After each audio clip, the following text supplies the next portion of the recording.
All right, good morning, everybody. Welcome in on a Tuesday. Happy Tuesday, everybody. The start of Chiefecta week around here from Louisiana. You like what I did there? Yeah, it was a good one. Yeah, last night was media night at the Super Bowl. Welcome in, everybody. Hello to everybody on the stream, simulcasting 1620 The Zone to the 1620 The Zone TV, wherever you may get us. On this Tuesday morning, the whole gang is here, Gary, Matt, and Jimmy. I was wondering, because I still think the Super Bowl is kind of meh, a lead-in. Sure. Yeah, because one, it's a rematch. Two, it's the Chiefs. And three, the Eagles are not very likable. No. They don't run into a lot of people who go, I mean, people were like let down in America many times, but they were let down because there was no Buffalo, Detroit. So it's kind of still like a meh. Like a Are the Eagles unlikable because of the players on their team, or are they unlikable because Their fan base. All of the above. Fan base. I mean, that's disappointing. Like I'm a big fan of Saquon Barkley. I'm a big fan of Jalen Hurts. And then Cam Jurgens, but I think the fan base makes the Eagles very unlikable, and their head coach. Who actually might be a really good head coach, but his personality kind of gets in the way. It is funny how, like, you go through the accolades that Nick Sirianni has as a head coach in terms of, first 4 seasons, makes 2 Super Bowls, only Mike Tomlin, and there's another, I forgot they showed it on the graphic when I was watching it yesterday, but still an impressive list of, coaches. Not a lot of coaches have done that. I think, I don't know, might have been Andy Reid. I don't think it was. Regardless of it, he's had so much success, yet this is a guy who, heading into the year, if the Eagles did not play well, would have been on the hot seat and his job would have been on the line. And it's almost as if for his job not to be on the line, he's got to make a Super Bowl because of how unlikable he's he the is. Ryan Day of the NFL. Oh, absolutely. Ryan Day won a national championship. That's a great comparison. Like Sirianni is, he's done stuff that, like Andy Reid hasn't done, Doug Peterson hasn't done, Chip Kelly hasn't done. Remember that when Chip Kelly was a head coach of the Eagles? But his personality kind of gets in the way, probably has some good coaching chops. But I said this back when Ohio State was going through it post-Michigan. Like, we fans and media, we kind of try and think we know what we're talking about. And there's a lot of times we don't. And we never admit that we're wrong. So I think we should admit more on the radio that we're wrong. There's some that don't.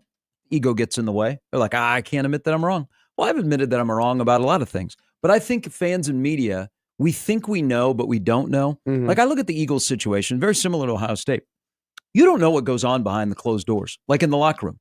Because he can't be a knuckle dragger in the locker room and people play that hard for him and be successful. Like, you just can't. As a coach, that gets exposed. And players say, I'm good. So they must have a really good, like, internal, older, like the Lane Johnsons of the world, those kind of guys that keep that team together. And then he must be really good with players and not so good with cameras. Well, earlier in the year, he apologized for some of the antics that he was having on the sideline when he was kind of trash talking his own fans. And whatnot. And he had to go out and apologize for that. And his team goes, we don't want you to apologize. Like, we like you like that. We like you are. That's why you're our coach. That's why we play for you, because you exude this attitude that maybe us as players who are trying to keep a brand together cannot exude. And so it's sometimes he's like the mouthpiece and the attitude of the team, which some people rubs them the wrong way. I think also, too, Sirianni's problem is the fact that Howie Roseman gets so much credit for all the talent that he's able to acquire. And so it's almost as if Sirianni's playing with house money. And if they do win, well, it's like, well, Howie Roseman did such a great job of drafting. You should be doing well. You should be winning all these games. So, but he doesn't get enough credit for developing some of these players. What's going on over there? Yeah, Matt made my Siri go off. I make a lot of people go off. Wow. Wasn't doing anything different. Made your Siri go off? Yeah.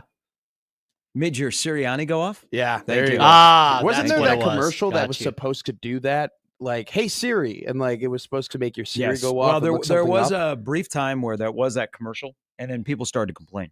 And then that wasn't that the Hey Alexa? There was a Hey Alexa commercial too. I no longer own an Alexa. Really? Felt like they were peering on everything I was doing. What, do you own a Margaret? Huh? You own a Margaret now? I own nothing. Okay. I don't need any of that stuff. You don't like fashion vinyl. I don't need some computer to tell me what the weather is outside. I basically have a weather machine in a casino on my phone. I can just go Weather Channel. Oh, look, it's 13 degrees outside this morning. Blackjack. But I think that people who are like, I've had multiple friends who are my age go, hey, watch this. Hey, Alexa, play, and they play it. I'm like, am I supposed to be impressed that you spent $120 tell it the song and it plays and it? It plays. Hey, here's a crazy one. I just turn on my phone. I go, it does the same thing. Like, what are we doing? Hey, Matt, play. Yeah. I know. Tell me what you want to play. Tell me what you want me to put on the aux here. You have a good aux? You're a good aux guy, probably. Sure. Yeah. Fair enough. Yeah. You say aux or mox? Aux. All right. Coming up a little bit later, Sam McEwen's going to join the show. A lot of stuff going on. Sam's always got some thoughts or two. Brian Christopherson stops by at 9. Oh, no, he does. He does? He does about plenty of things. He's a man of mystery and a man of many leather-bound books. BC stops by and Andy Kendi at 9:45. That's the lineup brought to you by the referees at John Higgins Weather Guide. Jimmy, your basketball coach. Bill Self. Oh, stud. So last night, KU looked pretty good. Yeah. Well, by the way, welcome to the NCAA tournament. KU has now punched their ticket into the NCAA tournament. Sweat that one out. Winning by 17 last night over Iowa State. Iowa State couldn't shoot the basketball. No. They were bad beyond the arc. They're in a little bit of a little swoon right now. Curtis Jones isn't playing as well as he's played. But I still have faith in the Clones. They'll be all right. They had an incredible stat last night on ESPN. That Bill Self is now 38-0 at Allen Fieldhouse on Big Monday. 38-0. Yeah, I don't remember him losing on Big Monday. Ever. Hello. 38-0 on Big Monday at Allen Fieldhouse. Guy's a winner. He's all right. Yeah. Get it done. Yeah. No matter the cost. No matter the cost, he's the Thanos of college basketball. Everyone hates Mondays. I love them. Whatever you got to do to get it done. Iowa State. They couldn't. So they've lost 3 games in a row. They shouldn't have lost against Arizona off that insane Caleb Love heave, but they lost that game. They get their butts whipped by Kansas State. They cannot hit water if they fell out of the boat yesterday. It was disgusting watching that game, and they couldn't stop taking threes. Wasn't disgusting either. No, that was impressive. Oh, fully husked. Now, yeah, for an hour. If you were to be fully beaked. That was after that. Yeah. If you were to start a skid though, at any time in the season for a team in Iowa State that's already made the NCAA tournament, I mean they're kind of sign, seal, deliver at this point, unless the unthinkable happens and they drop all the remaining of the games. Like them skidding at this point, not worried about it. They're going to figure it out. They're going to turn the boat around. They're going to go through some attrition. Every team goes through it at some point. Kind of snap them back in. They'll snap them back in. They'll get themselves. Heck, if anything, you'll have better odds to bet them to win the national championship toward March. Because I don't think, despite the fact that they've lost these 3 games, and really should just be 2 of these 3 games, I have no lost confidence in the Cyclones' ability to win games. Only 52 points last night. They played defense like their hair was on fire. It's amazing what happens when you play team defense and play together.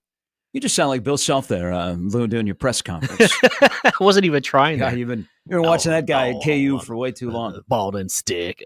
The building was juiced. So, KU doesn't strike me as an elite team, even though they could have elite talent. Neither do I. They're number 7 in the Ken Palm this morning. I mean, that's pretty impressive. I mean, if they play to their capability, yes, but yeah.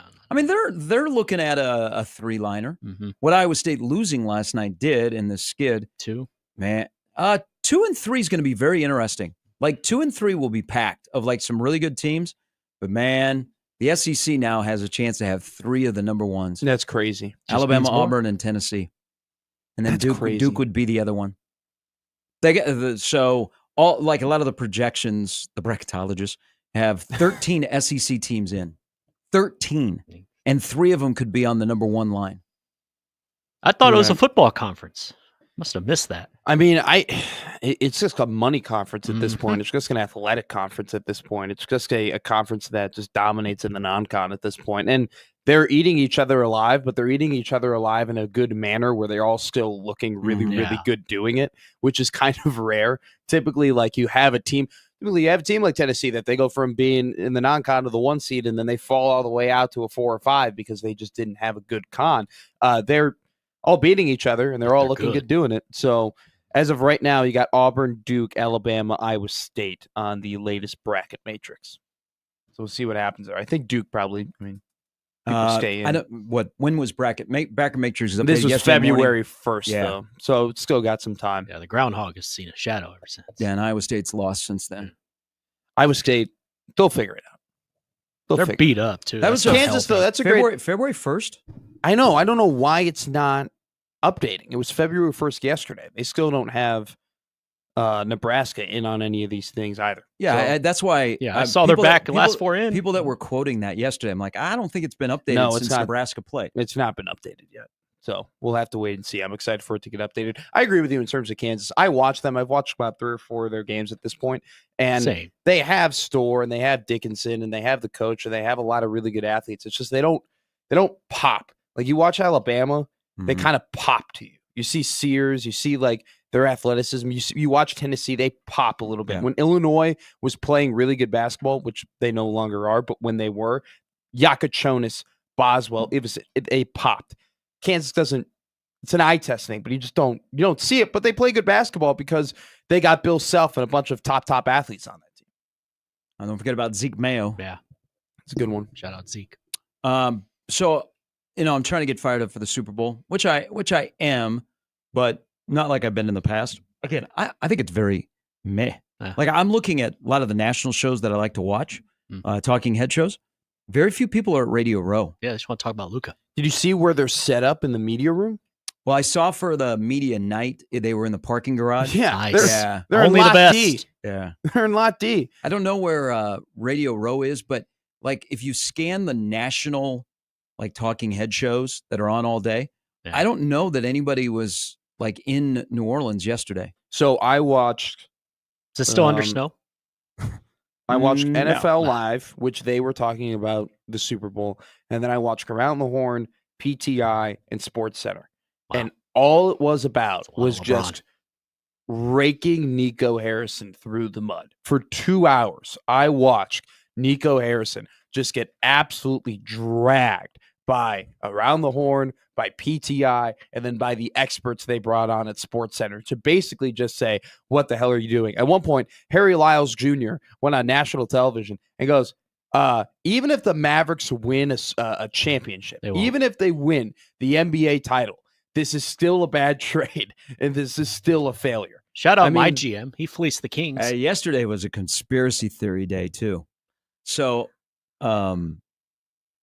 there was somebody floated the idea that the reason they traded Luka is that the Mavs would tank because the owner wants a casino next to the arena in Dallas and doesn't seem like they're going to get it, and so they would move to Vegas. Vegas will get an expansion team with the Sonics. I just can't imagine. Mavs aren't moving from I can't imagine the NBA moving out of Dallas. Yeah. Well, that and next the Knicks are going to move. And why the hell would you trade for then Anthony Davis and actually open up like a championship window for yourself? Because the Dallas Mavericks very well could win an NBA championship. To tank soon as the vote comes up. They have the pieces now at this point to win a title. Anthony Davis, along with Kyrie Irving, is one hell of a 1-2 punch. Both of them are playing high-level basketball at this point. Klay Thompson spreads the floor out very nicely for them. And then you're talking about a team last year that part of the reason they were able to get to the NBA Finals was because of the depth that they had around Luka. They didn't have the spacing they needed around Luka, but they had the depth they needed around Luka. Like they're going to win games. They're going to be in the playoffs. They're going to be a dangerous out. Like they have a chance to win the NBA title. Stephen A. Smith said it yesterday. Then you know it's wrong. They're going to be the number 1 seed in the West. Oh. So, yeah, no, definitely the short term, Dallas is going to be fine. Like it's the long term part that a 25-year-old is with the Lakers. Yeah. But again, I still think there's more. There's things that are going on because has any of the Mav teammates come out and I haven't heard anything said like, "Oh man, Luka, love you," and think about. That's a good point. There was something on Twitter yesterday with Brian Windhorst. If you go back to the NBA Finals, where he crushed Luka. Yes, like we talked about. He talked about the Mavs. Took Luka aside and said, "You got to stop complaining to the officials. You got to get in shape. You got to stop complaining to the officials. You're hurting your team." And Windhorst, this was after like game 2. It was after game 3. He was like, the Mavs are down 3-0. That's where the winners are. The winners are walking through that tunnel. That's right. He goes, the Boston tunnel is over there. This is the Maverick tunnel. Yeah, he like crushed it. Was a great line. He goes, that's the tunnel where the winners are. If Luka Dončić ever wants to walk through the winners tunnel, he's going to have to do this. It was a promo. It was so somebody awesome. shared it yesterday, and you listen to it, and you're like, and that's not like Wendy. So when he went in, we were and he does his homework and talks to people. I think there's more to it. I think it's so interesting though. It's just the Mavs gotta win something though. Yes. They can't be knocked out in the second round like multiple years and watch Luka over there become the Laker after LeBron retires and finds the Lakers with a championship. I wonder what happens though, and this is an actual conversation, and I don't know if there's any smoke to it, but it will be interesting to see what happens with LeBron and the trade deadline, and if the Lakers do entertain maybe the idea of moving on from him and trying to cash out. Didn't he say immediately he's got a no trade? He has a no trade clause. Now, I think that the fever dream is the Golden State Warriors find a way to get a deal done to try and get LeBron, in which maybe that would be the only team he would only ever waive his no trade clause for, because the only player he wants to play with more than Luka is play with Steph Curry.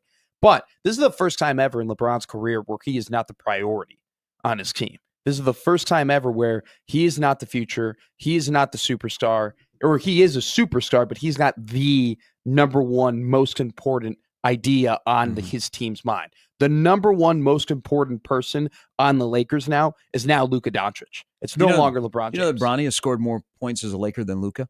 Yeah. Mm-hmm. How long do you think it'll take for that to subside? One game? Maybe a quarter. Yeah. Maybe a quarter. Maybe 7 minutes of basketball. Hey, LeBron, go back to the Heat. It is still wild that Luka's a Laker. That is just insane. They were talking about Kevin Durant might be a Golden State Warrior by the end of the week. They were talking about, it's incredible how the Lakers move on from, Wilt to Kareem and Kareem to Magic and Magic to Kobe and Kobe to LeBron and LeBron to Luka. I'm like, most teams don't even get one of those guys. Yeah. Don't even get one of those players in their franchise's history. I've gotten two of those guys in my franchise's history.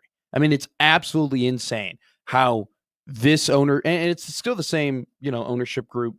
Mm-hmm. Now it's trickled down to a certain point, but it always starts at the top and always starts at tradition and it always starts at relaying that tradition into something valuable. And that's what they've been able to do. It's the Lakers. It's always has been and it's always will be. And that's just what they do. And they're always innovating and always finding new ways. And I just cannot believe that Nico Harrison did.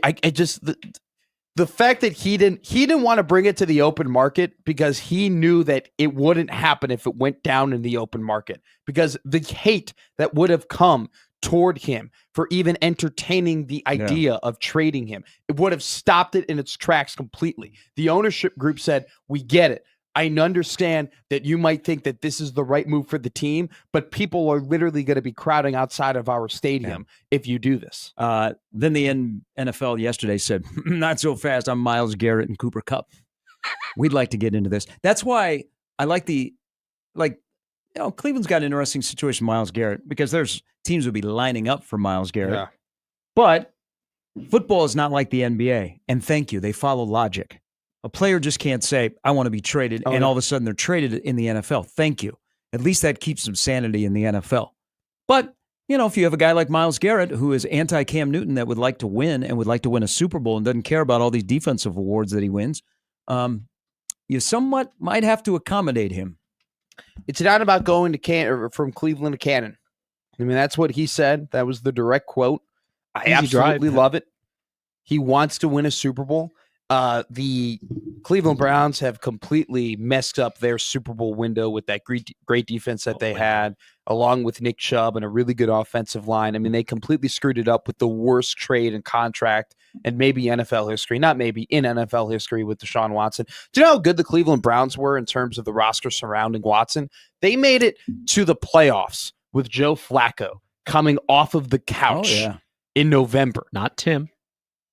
They came off the couch and made it to the playoffs with Joe frickin' Flacco, who no one else wanted on an NFL roster. That's how good the Cleveland Browns were built. Yep. And Deshaun Watson was unable to bring any sort of success to them. And they paid him $256 million and gave up all the future first-round draft picks that they had on top of other draft picks. And that more likely won't play for him ever again. He's coming back from a second torn Achilles. What would you give up for Cooper Kupp? I want to give up a lot. Third round pick. Did you say would or wouldn't? Wouldn't. Okay. Third round pick would be suffice. I would give up a fourth. I don't think I would do a third. Cooper Kupp had a 1,900-yard season, and since then has not eclipsed 1,000 yards. He actually hasn't even eclipsed 850 yards. He's been banged up a little bit. The most games that he's played in the last 3 years is 12. He's 31. He's going to be 32 next year. I think if you're already an established winner, if you're already an established team, you need someone, another wide receiver maybe to boost up your roster. Welcome to Kansas City. I'm looking right. Look, if you looked at me, I was looking right at Rebirth, 5 years. I was looking right at you. We got Hollywood. We got D-Hop. We got Rice. We got Worthy. I don't think we need Cooper Kupp. You can use a quality guy, be a possession guy. Cooper Kupp would be awesome, especially with Kelsey retiring. Just another winner. Hey, he called out the haters last night. I loved it. I love that he spoke up and he got on the media about this narrative of the officiating. Good on him. He made some people uncomfortable last night. No. And they're not used to that. They're like, oh, Travis is a nice guy. Travis wasn't fooling around last night. And good. More people need to do that because there have been a lot of national reporters and local reporters that have got egg on their face for just being friggin' idiots talking about conspiracy theories and things like that around officiating. And look at, Travis Kelce called them out last night. And what did they do? They backed down. You know who didn't back down? You know who had the best night last night in the media night? Roger Goodell. Jameis Winston. Oh, yes. Jameis Winston is a national treasure. Ah, man. He's a natural. He is. Like, he doesn't try too hard. He just is who he is. He's always been that way. Man, he's funny. He gets stuff out of guys. He keeps it real. He'll be on TV one day. He already is. He'll be the next rising star at Fox. Yeah. They're having him be all week in the Super Bowl. I'm sure he'll be involved in their pregame because they need another person on their pregame. But he was fantastic last night. And he's one of those guys that it's easy to have a conversation with, so people talk to him. It's not Chad Johnson coming up and kissing Nick Sirianni on the forehead. Yeah, I saw that. I was watching that live. I had the volume wasn't all the way on, and I turned it up because I go, is that Ocho? Wow. That Ocho? Just showing up. Everybody was there. You ever see the video of Jameis Winston interviewing a fish on a boat?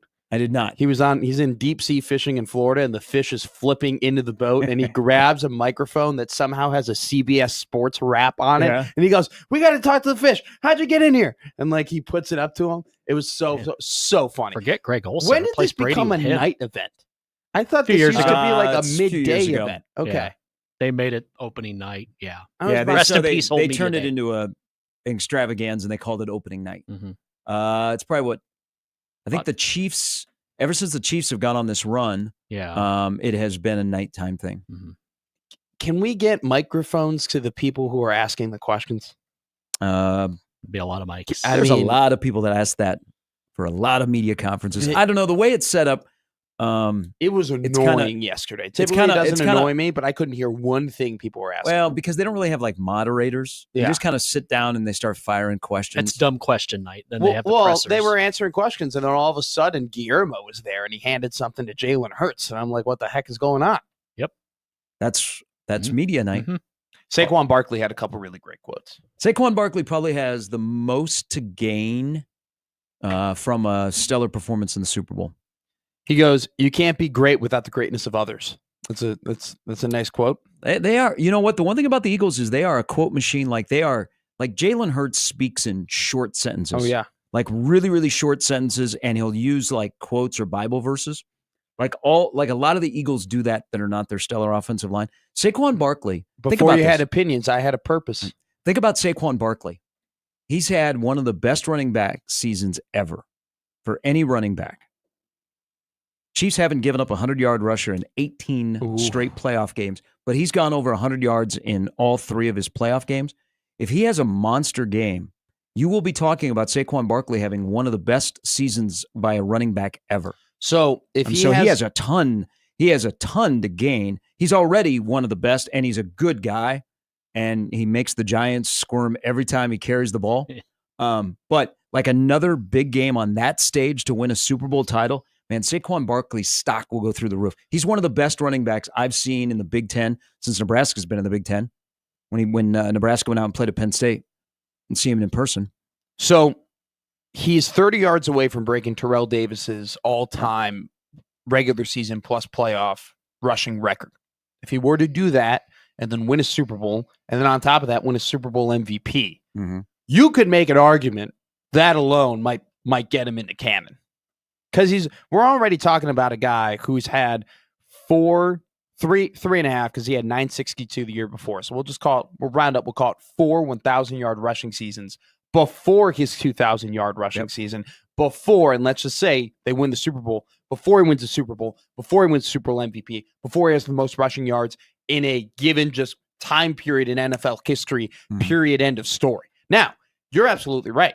If he doesn't win this game, if he has a stinker, if he has 24 yards, Spags shuts him down, and he gets shut down, Spags goes to Canton. Yeah, it's a whole other story. Barkley over 100, he goes to Canton. Spags shuts him down. Spags goes to Canton. Oh, I like that. That's a good storyline. That's a great storyline. Look at us. Look at that. We're making more storylines than people on national TV right now. About football. CBS and ESPN, they don't give a damn. Listen to Omaha radio. We're creating storylines. We're the hub of the NFL. All right, let's talk Psycho. We'll do that when we come back. It's Gary and Matt in 1620 The Zone.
All right, happy Tuesday, everybody. Welcome in. Gary and Matt. Jimmy here as well. Everywhere I went yesterday, and people wrapping their arms around the pride of Butler County. Mike Eckler returning to Nebraska. Good or bad thing that when you get into a discussion about Mike Eckler, maybe within a minute or two, you use the word psycho. Good thing. Great thing. Love that dude. That guy's a good special teams coach, but man, he's a psycho. You want that for your special teams coach, though. Like if it was my head coach or my offensive coordinator and 2 minutes in, we were talking about him being a psycho, yeah, I would be a little bit concerned. I would be a little bit worried. The fact that he is the special teams coordinator and the fact that the main point of his job is just having 11 men crash into another 11 men so one man with a ball can get into the other end zone. I want him to be a psycho. I mean, that's literally what it is. I mean, special teams are the most barbaric thing in all of sports. You are literally telling 11 men, run as fast as you can, run as fast as a car goes at 21 miles an hour, and hit another grown man who's also moving at that speed. So one dude can wrap up a dude with a ball in his hands. You don't even get the ball. Do you want a nicely put together, well-mannered scholar teaching guys how to do that? No, you want an absolute psycho. The picture the Husker tape shared yesterday, which I'm familiar with from when he played at K-State, that's the guy you want leading your special teams, which is exactly what Matt is saying. That guy lived it. You want a screw loose. Yeah. And do you know why? Do you know why he's got a screw loose? Because the screws have been knocked out of his head because he played special teams in that manner.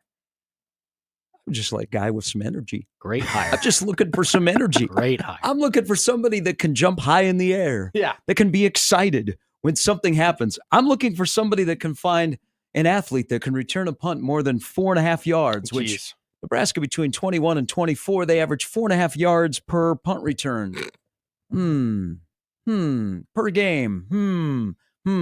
Now, with Mike Eckler returning, I went down the rabbit hole of staffs. Heck yeah.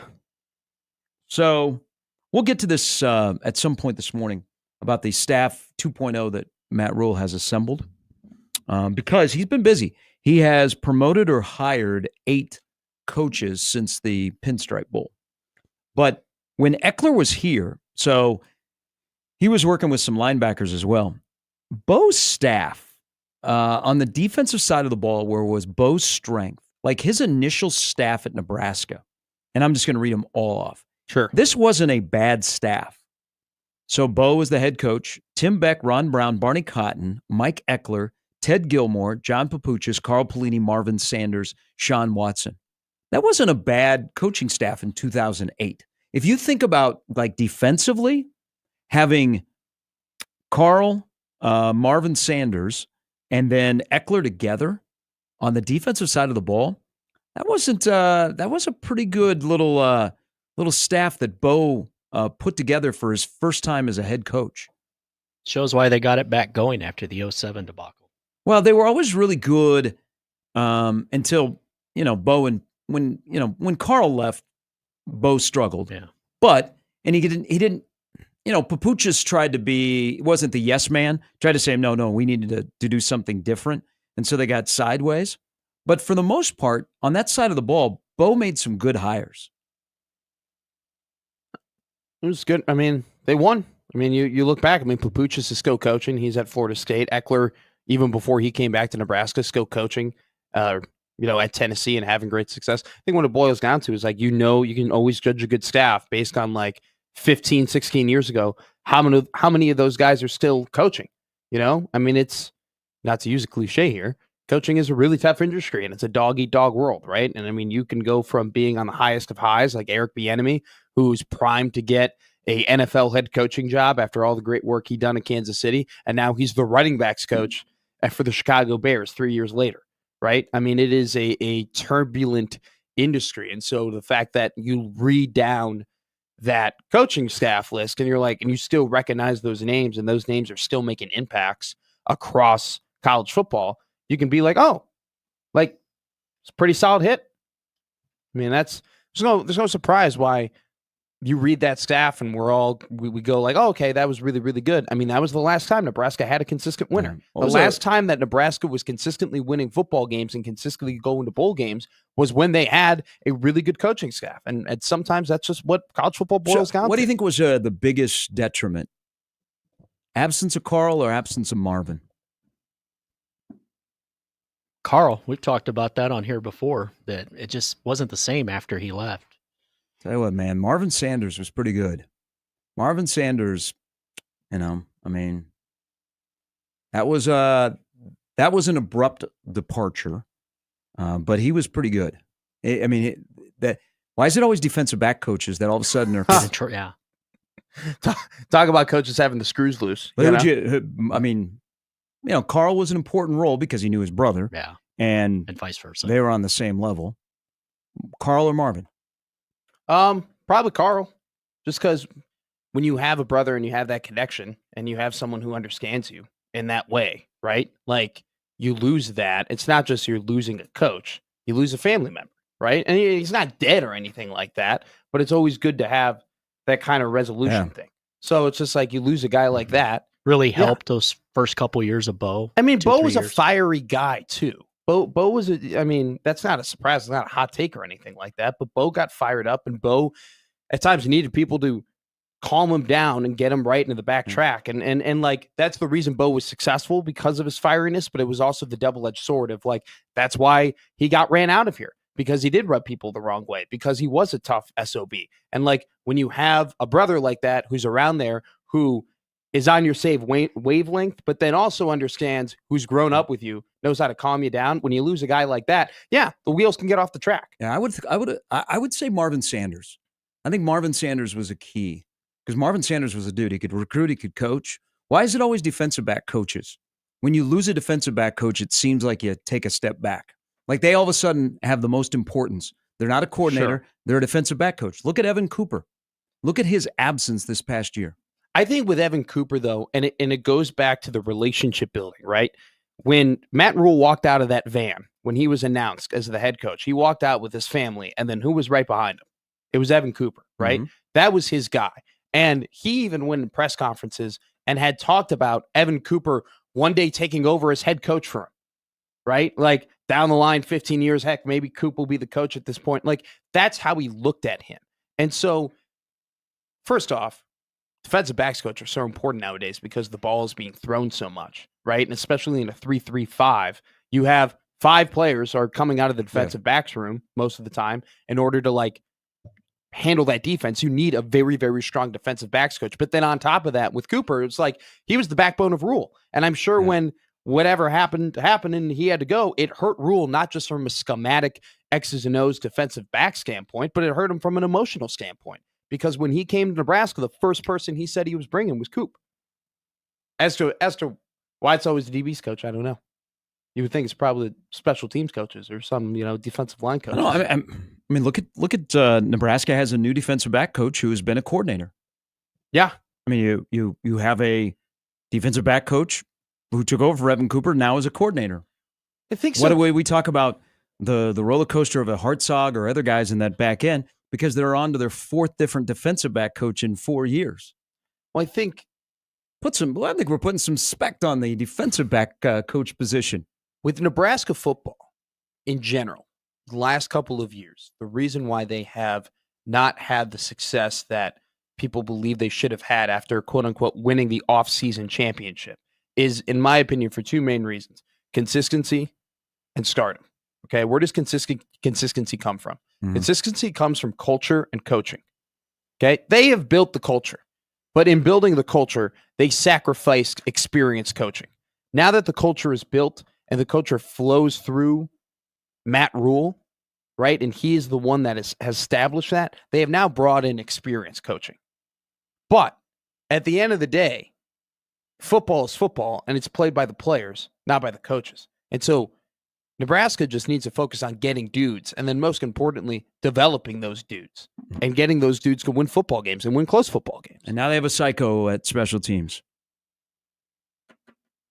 I mean, hey, you call him a psycho, I don't call him a psycho. I'm uncomfortable calling somebody a psycho. I call him high energy. Fun. He's good at what he does. He's very good at what he does. Yesterday made a commitment that I am going to add to my Run the Damn Ball hat that sits proudly in the man cave. I got one too. And a shirt. I'm going to have my new hat, MSTMA. Wait. Make special teams matter again. Oh. Because yesterday, by hiring somebody like that, and I believe the financial commitment that will be attached to it, you make special teams matter again. You know what? And it might not necessarily be the name, because I don't know, nobody in that program was around when Eckler was here. So they're not intimately familiar with his off-the-wall activities, or that the fact to get Will Compton, he got a tattoo of Will. But that's why I can't wait to see the money. I said that immediately yesterday. Eckler was at $575. What is going to be the money? Because it might not necessarily be the name, but what is the money? Because that tells me that you have a commitment for that area to get better.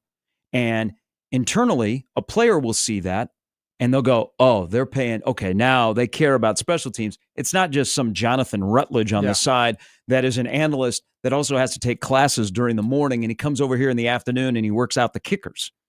And then there's another part of, we wondered throughout the entire past season, what does Nebraska think about special teams? Where's the commitment to special teams?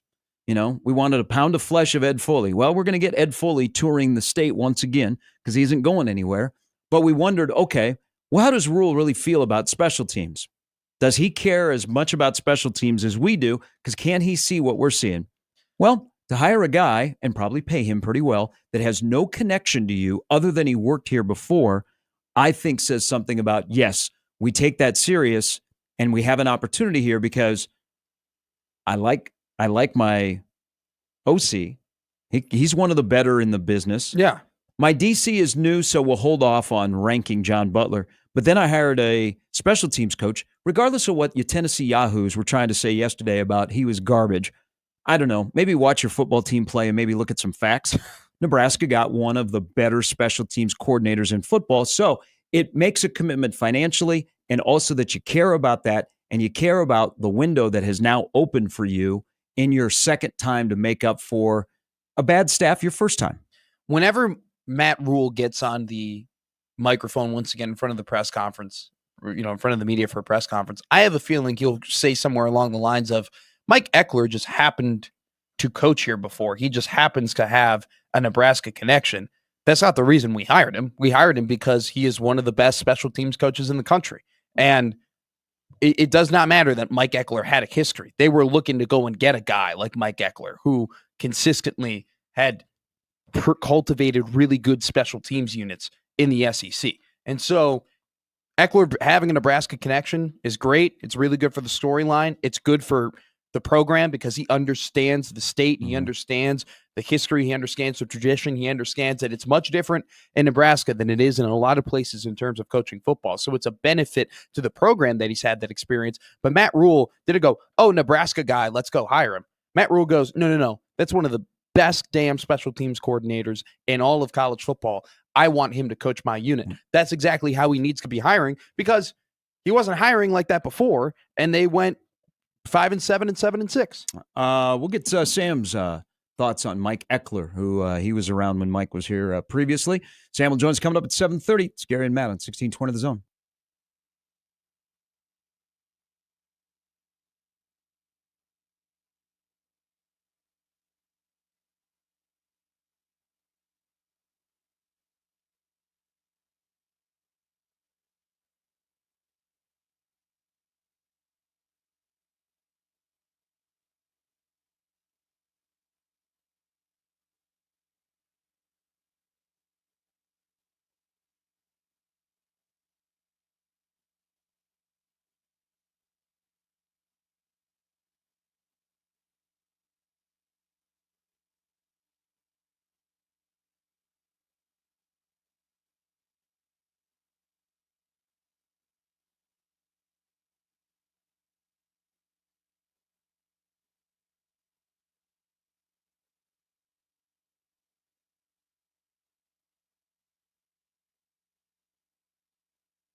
I saw last night. Did you see the big television news in this town yesterday? No. I thought of you when I saw it.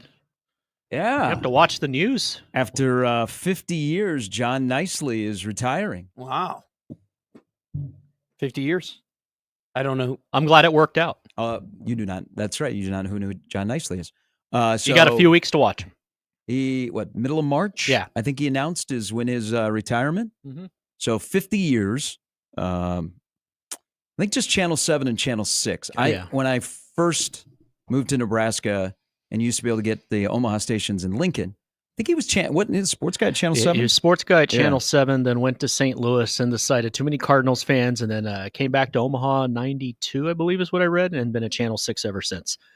Institution would be a big understatement. There's a lot of people that grew up watching him. Oh, job well done. That's like that. The uniqueness about the Omaha TV market when it comes to anchors.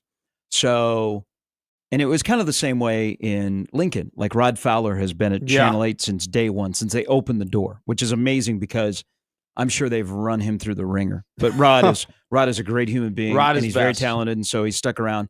And then Deb and Ken Collins forever at 10-11, and then Deb went to work for the State Patrol, and of course Ken Shimmick is still there doing the weather. And they've kind of had a little bit of revolving door with the main anchor. Like the main anchors at 10-11, right? The two main anchors at 10-11. Yeah, I worked there not too long ago. I think Cole and the other girl are still there. But they've had Kevin Suits there since 2004. Yeah. You know, I mean, he's another guy who's probably going to end up being there if it were up to him for another 20 years. And, you know, mine was Deb and Mel Maines. For people that live in Lincoln, that'll ring a bell. He was there forever. And then he retired. And then Deb, because they were raising a family, left to go raise the family and work at the State Patrol. But so moved away from Nebraska, came back, and like almost all the TV people at 6 and 7 are the same, like news anchors. Yeah. And John Nicely, you're right. People grew up with John Nicely, and he is nicely done. He is really, really a great guy that has somehow in that wild business of television has stuck around for that long. 50 years goes back to the golden age of being in it. But it is like, I don't know how it makes him feel. He joked about it last night because I saw his announcement. I like to watch the crosstalk at the end of the 5 because it's usually that was my first it's John and usually 3 females, like Emily doing weather and then his new co-anchor. And so it kind of gets kind of interesting. Like John just throws random stuff out there. The TV crosstalk is always really funny because it's like 18 seconds of randomness, or it's literally just one shot and they're gone 2 seconds later. Like I've seen it before where they're like, all right, we need a 33-second crosstalk here because we are way too short in terms of, you know, getting out of here on time. Because, you know, TV's all about that Oma Dome. Yeah, no, it's funny. You know, Michael Bruntz, that was one in Lincoln. It was really, have you never seen that clip? No. They were on TV. They asked about Brunsey. Kevin Suits said, "We don't get Lincoln TV here." Yeah. But you know, he was just like, he just kind of said, "Hey, you ever heard about this media member that a lot of people knew?" And the guy just goes, "Nope," and it became like a meme for like a whole 2 months about it. The news anchor said that. Yeah, he goes, "Nope," and then like they just like stopped talking about it. Yeah, so funny. He must subscribe to Husker Online. It's rough. So kudos to John. 50 years, good family. They just honored him last fall when he hit 50 years. That's a station. So he's in the portal. So Dave Weber, no, he's going straight to retirement. He's going straight to the golf course. So Dave Weber retired, and Dave's semi-retired. Dave will pop back up during the fall. But he had been there forever. Mike McKnight, now I think, is Mike McKnight the longest person on television in this city? I would think so based on what I know, yeah. And then John Chapman is there. I mean, they have... So Mike has been at WOWT for 48 years. Wow, T. For 48 young kid. Years. WWT. 48. So we got 2 more years for Mike to get to 50. By the way, if Mike McKnight shows up at your front door, you're in trouble. Okay. That's true. I hope that doesn't happen. But now... So Rob McCartney now is the longest running news anchor. He is like the man. Mm-hmm. The thing about And then we'll have Andy Kendi on coming up a little bit later in the show with like television news anchors. When you see them in person, like, I mean, I'm friends with Andy and been friends for a while with him, so it's not a big deal. Like when you see him in person, you see him on TV at night, and then during the day you see him like a press conference or at a game or something like that. But like when you see one of the news anchors, whether it be, like Rob or Julie from Channel 7 or John Nicely, it is kind of like a, whoa. Like Rob McCartney used to come into the station all the time. When Coyle used to do a show, and he came in and he did a show, and he was standing in the hallway, and I'm like, wow, that's Rob McCartney. No, that's pretty cool. They have a glow to them, because I was at ABC7 Chicago, so I was at ESPN, but we shared the building with ABC7. Mm-hmm. And so you would see Terrell Brown, Cheryl Scott, like Tracy Butler, like you see like Mark Rivera, you see Ravi, I don't know his last name, but like you would see these people and you would be watching them. And some of them were national people as well. There was always like a glow to them. There was always a glow. There's always just like, they're always handsome. They're always tall. They're always good looking. And then like you'd walk by them and it would smell like a trail of strawberries, like from where they were coming from. Like they always smelled great. Like the people, like I think you should save that question for Andy. Yeah. Does Rob McCartney smell like a trail of strawberries? It was crazy. Like you would be standing in the elevator with them and they would be going to 3 and you would be going to 7 and you could tell immediately, okay, they're on TV. Like you knew, all right, that woman or that man, they are on TV. Like they are going in front of the camera. There's no way that you put yourself together and you look that good just to sit in the cubicle for the next 6 hours. You are going to be in front of some camera. I'm the HR director. You're absolutely right. Yeah, because like Rob McCartney was in the hallway, and I've only seen Rob like out a couple of times, and I'm like, wow, that's Rob McCartney. Like I did the same thing with John Nicely. I'm like, wow, okay. Like the anchor, like, and I just forgot her name. Well, there was Pat Prasad. I'll think of her name. But you see him out of the grocery store, and you're like, whoa. But like the sports guys or sports gals, I'm like, okay, I see you all the time.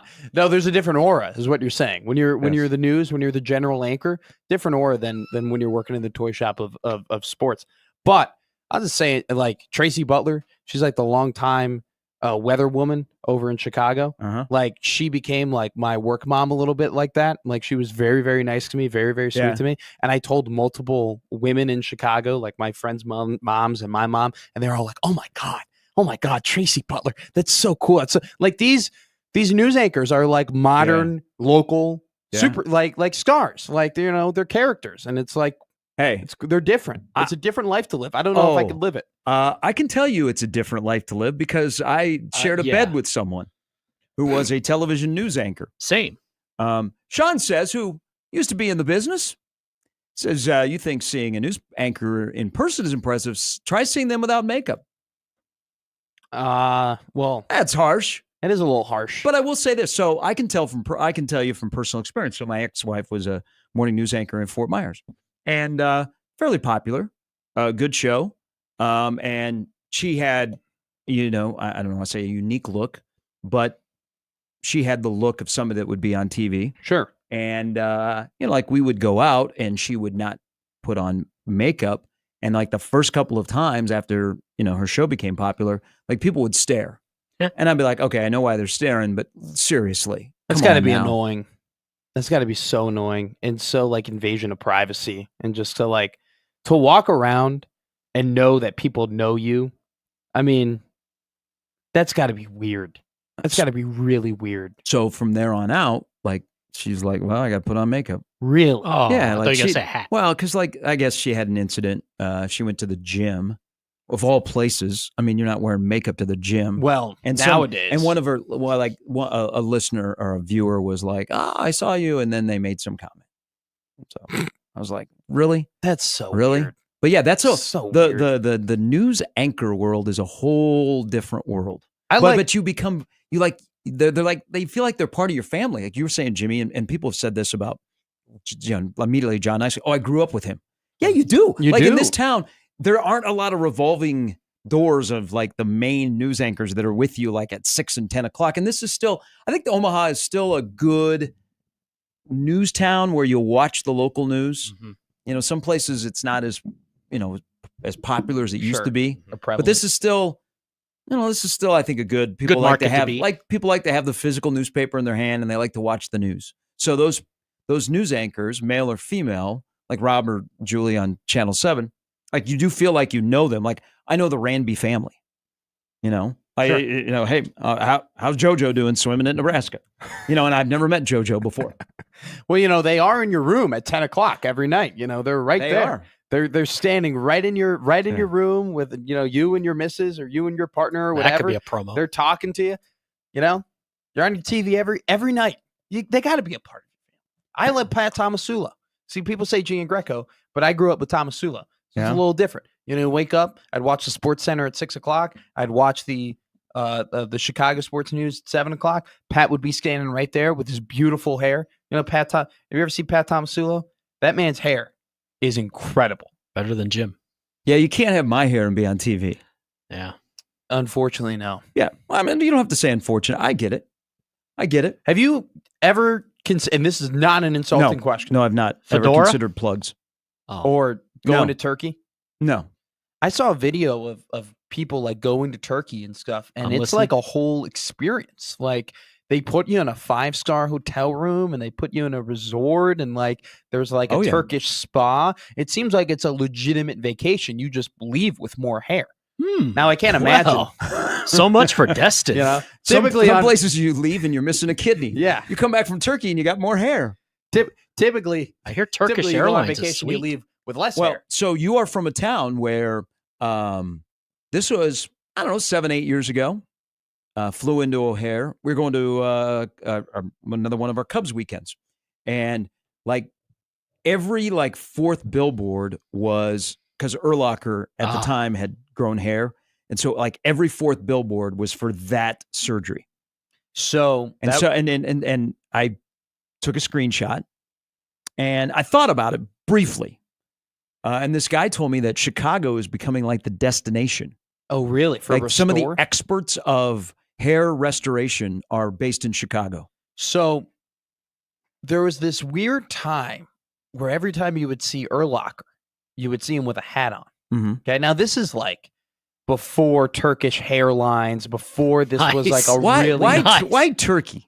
That's where they go. That's the number one location. I never knew this. Like I'm to get listening. a tax break for getting your hair done in Turkey? No, Turkey has decided to go all in on restoring people's hair. Turkey is like, you go to Turkey to do this surgery. Like they've invested a lot in having the best doctors. I'd be afraid to go over there and not ever come back. Yeah. So they go. It's very pretty though. But you got to understand, these billboards and this restore, like when this happened, getting new hair, regrowing your hair was a novelty. It was something. It was like, can you really do it? Like it wasn't a common thing when Urlacher did it. And so the fact that he did it out of anyone, which was a major loss for the bald-headed community. There's a GQ article about the fact that it actually looked good on him. Like he looked pretty good with hair on, but for a very long time, he just had a hat on. He was just wearing a hat. Yeah. Anytime you'd see Urlacher, he had a hat on. And my cousin was in a TSA line. Brian Urlacher was there. And he was like behind him and they were talking or whatever. And he was talking to a bunch. And like, he's a very friendly guy in person. He's a big dude. Like, yeah, it's Brian Urlacher, like especially at like Chicago O'Hare Airport. And he goes, he has his hat on. And he goes, "You guys want to see something?" And he took his hat off in front of all these people. And he's like, it was coming in. It wasn't all fully there, but there was hair growing on his head. And apparently everybody just gasped. They're like, "Oh my God, Urlacher's got hair on his head." And then he put it back on and he walked back through TSA. I was like, wait, I got to know more. Where'd you get this done? When Brian Urlacher decided to get hair back on his head, it was a massive deal. And like, that's why Restore put all those billboards everywhere because it was like, holy crap. If there was one, like after Michael Jordan, Urlacher was the bald guy. So for that to happen, insane. All right. So my choices are, because I'm going through it. I'm almost to the point of no return. Yeah. Jimmy, are you looking into Turkey? Hell yes, I am. Yeah. How much does this cost? See, here's the thing. It says tens of thousands in American dollars, but they have a deal in Turkey. So I don't know what that means if they have like your baker's card or whatever. But I don't want to add insult to injury here. But most of the people that I see go to Turkey, Jimmy, they get the front done Unfortunately, I don't know if they could. Yeah, I know. Get the top done because that's what I haven't seen anyone get. I think this is still growing great. But I mean, I think you'd look good bald if you just went full bald. Have you done it before yet? Nope, never. Are you thinking maybe we should do a trial run here? Maybe we should do a trial run. What if it run? doesn't ever come back? I think it will. Only if they sell it and get it sponsored. What if we did an event? What if you and I did an event? And I would be interested. We did a competition. You and I did a competition, and we do an event, and we try and get the station to sell it, and we do some sort of comp, and where if you lose, you shave the head, and if I lose, what would be the equivalent? Maybe we do it for charity. I'll do it. It doesn't matter if you win or loser. We'll do it for charity. Okay. When is St. Baldrick's? Oh, is that around? I think it's March. I think it's March or May. Okay. Ooh. I'll do if you May, do big Baldrick's. Difference. Here's the thing: if you do Baldrick's, I'll do Baldrick's. I will do it with you. You are my brethren. You are my friend. You are my co-host. I'm thinking about it. I got caught a couple times last week just staring at bald-headed people because I'm wondering how does this work. Watching the game last night. Looking. Should I do a fade? Yeah. What fade? What are you going to fade? I'm now. You have to have hair to fade. You can't fade anything. Oh, I used to do a fade. My lady over at Great Clips is fantastic. She can do anything. What's her name? Shaniqua. Shaniqua? Yes. Okay. Mine was Winnie. She can do Winnie anything. But I have. I'm now starting to put as much research into this as I did with my bed, which I don't want to pay as much as I did. So I don't know if there is I just want to pay my $26 and get it over with. St. Baldrick's would come to my school, whether it be grade school or high school, on a certain day. No, the company or the organization would come on a certain day, and they would do it, and they would raise a lot of money for childhood cancer. I don't know. I can't see like a specific date, so maybe they come. I don't know. I don't actually really know how this all works. But if you said, Matt, I'm going to raise money, I'm going to shave my head for St. Baldrick's, I would do it with you. Jimmy, are you in? Not a chance in hell. Jimmy, you're losing your hair. Jimmy doesn't like charity. No, I don't. Jimmy is against. Jimmy is against charity. I sacrificed my once promising play-by-play career to come here. I'm not losing the hair. Jimmy, whoa! This is a downgrade. It will not grow back. Are you calling this a downgrade? This is an upgrade, but yes, I cannot lose anymore. Dan says there is no cure for hair loss. It is what it is. GBR. Not sure why the GBR got thrown in there, but it did. I don't know. Reading this article, I'm kind of scared. So you spend $40 on a haircut, Gary? Do you? Because he said $26. So mine is. I spent $50 on my last haircut, but it looked good. But like I told you before, it looks good now. Now that it's growing back, I got a lot of compliments on my haircut to the point where I was worried. I'm like, have I had crap hair? Like, why is everyone being like, oh my God, it looks so good? Like in the past, has it looked terrible? And I will never judge your hair because you have it. I think they should charge you by the amount of hair that they cut. How would you weigh that, or would it just be an eyeball? Like, would they cut it and be like, you look on the floor. 1882. You look on the floor. Yeah. See, my last haircut though took way too long. It took an hour. Like I took a whole hour to cut my hair. Whoa! Didn't you get a drink or something? No. Oh, I just that's sat Nick there. Grimm. He goes to one of those places. You get a drink? Yeah, he gets scotch where he goes. What? Yeah. Doesn't the hair fall into the scotch? But at least you drink enough of it, you don't notice. That sounds disgusting. Yeah. Talk to Nick though; he can hook you up. There are a bunch of different things that I would drink at. I don't want Nick to hook me up with anything. It's a local establishment. Is it? Mm-hmm. Yeah. They do a really, really good job. I don't think you're drinking scotch as your hair's getting cut. With your haircut, when you go to Supercuts, are they like, do they take a little scissors off the top and that's how they do it, or is it like a little like I don't know. Like you say, you get a haircut. I get it all. I get the razor and I get the clippers. I think he's low key shaming you here. He is. I'm not shaming you. He is. I'm not shaming you. I mean, I'm older than you. I mean, it's going to happen. You're going to lose your hair. I'm losing it right now. I've told you before. I'm already right here. Look at this. Like if I pull it back, already. Okay. But what's John says after a season of watching Berkay, I'm not sure I'd want to go to Turkey for my hair. That's true. Actually, hey, I'll give credit. So Berkay's got hair though. He does have hair, and he's found his way to be the first on the floor a couple of times here the last 2 games. What's up with that? He's got a good mustache. Did NIL pay him to jump on the floor? I think so. Paying him a lot of money to do something. Hey, this article's frightening, by the way. I'm not going to Turkey. I think I'm just going to take my chances here reading some of this stuff. Yeah. I thought Berkay was going to be Paul Gasol. He's closer to Anderson Varejao. I mean, I told you guys scoffed. You put Doug McDermott and him up next to each other. Now, Berkay just got a haircut. Did he? Yeah. So he got a haircut before the Illinois game. I'm looking here at Berkay. Side by side. I'm doing it. I'm getting Doug. Stan writes in about Channel 6 now that John Nicely is retiring after 50 years. Brian Mastery is still on and looks ageless. That is true. Really super, super nice guy. I've been at a couple of events where Brian has emceed, and I think he anchors on the weekend. He's been there forever. That's the thing at Channel 6. They have anchors that have they don't leave. Yeah, they don't leave. That's why. But here's the thing. That means there used to be. So in our business, the World Herald used to cover radio and TV, and they used to have a weekly column. There are so many young, talented reporters that come into Omaha, work here for 2 years. They go somewhere else to a bigger market, and the next thing you know, they just blow up. Mm-hmm. And you never know who's new, who's leaving. Even in our world, in sports media, I would like the World Herald to bring back their radio TV column.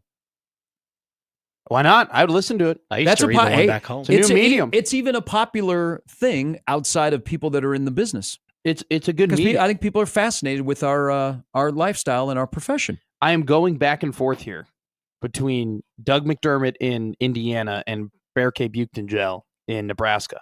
And when I keep clicking the tabs back and forth, are you seeing it? Are you seeing it? Now, Doug McDermott specifically. Now, can Berkay shoot like Dougie Mack? Hell no. I don't want Berkay shooting. It was just a request. Period. It was a wish. Here's the thing. Doug McDermott, though, in Indiana.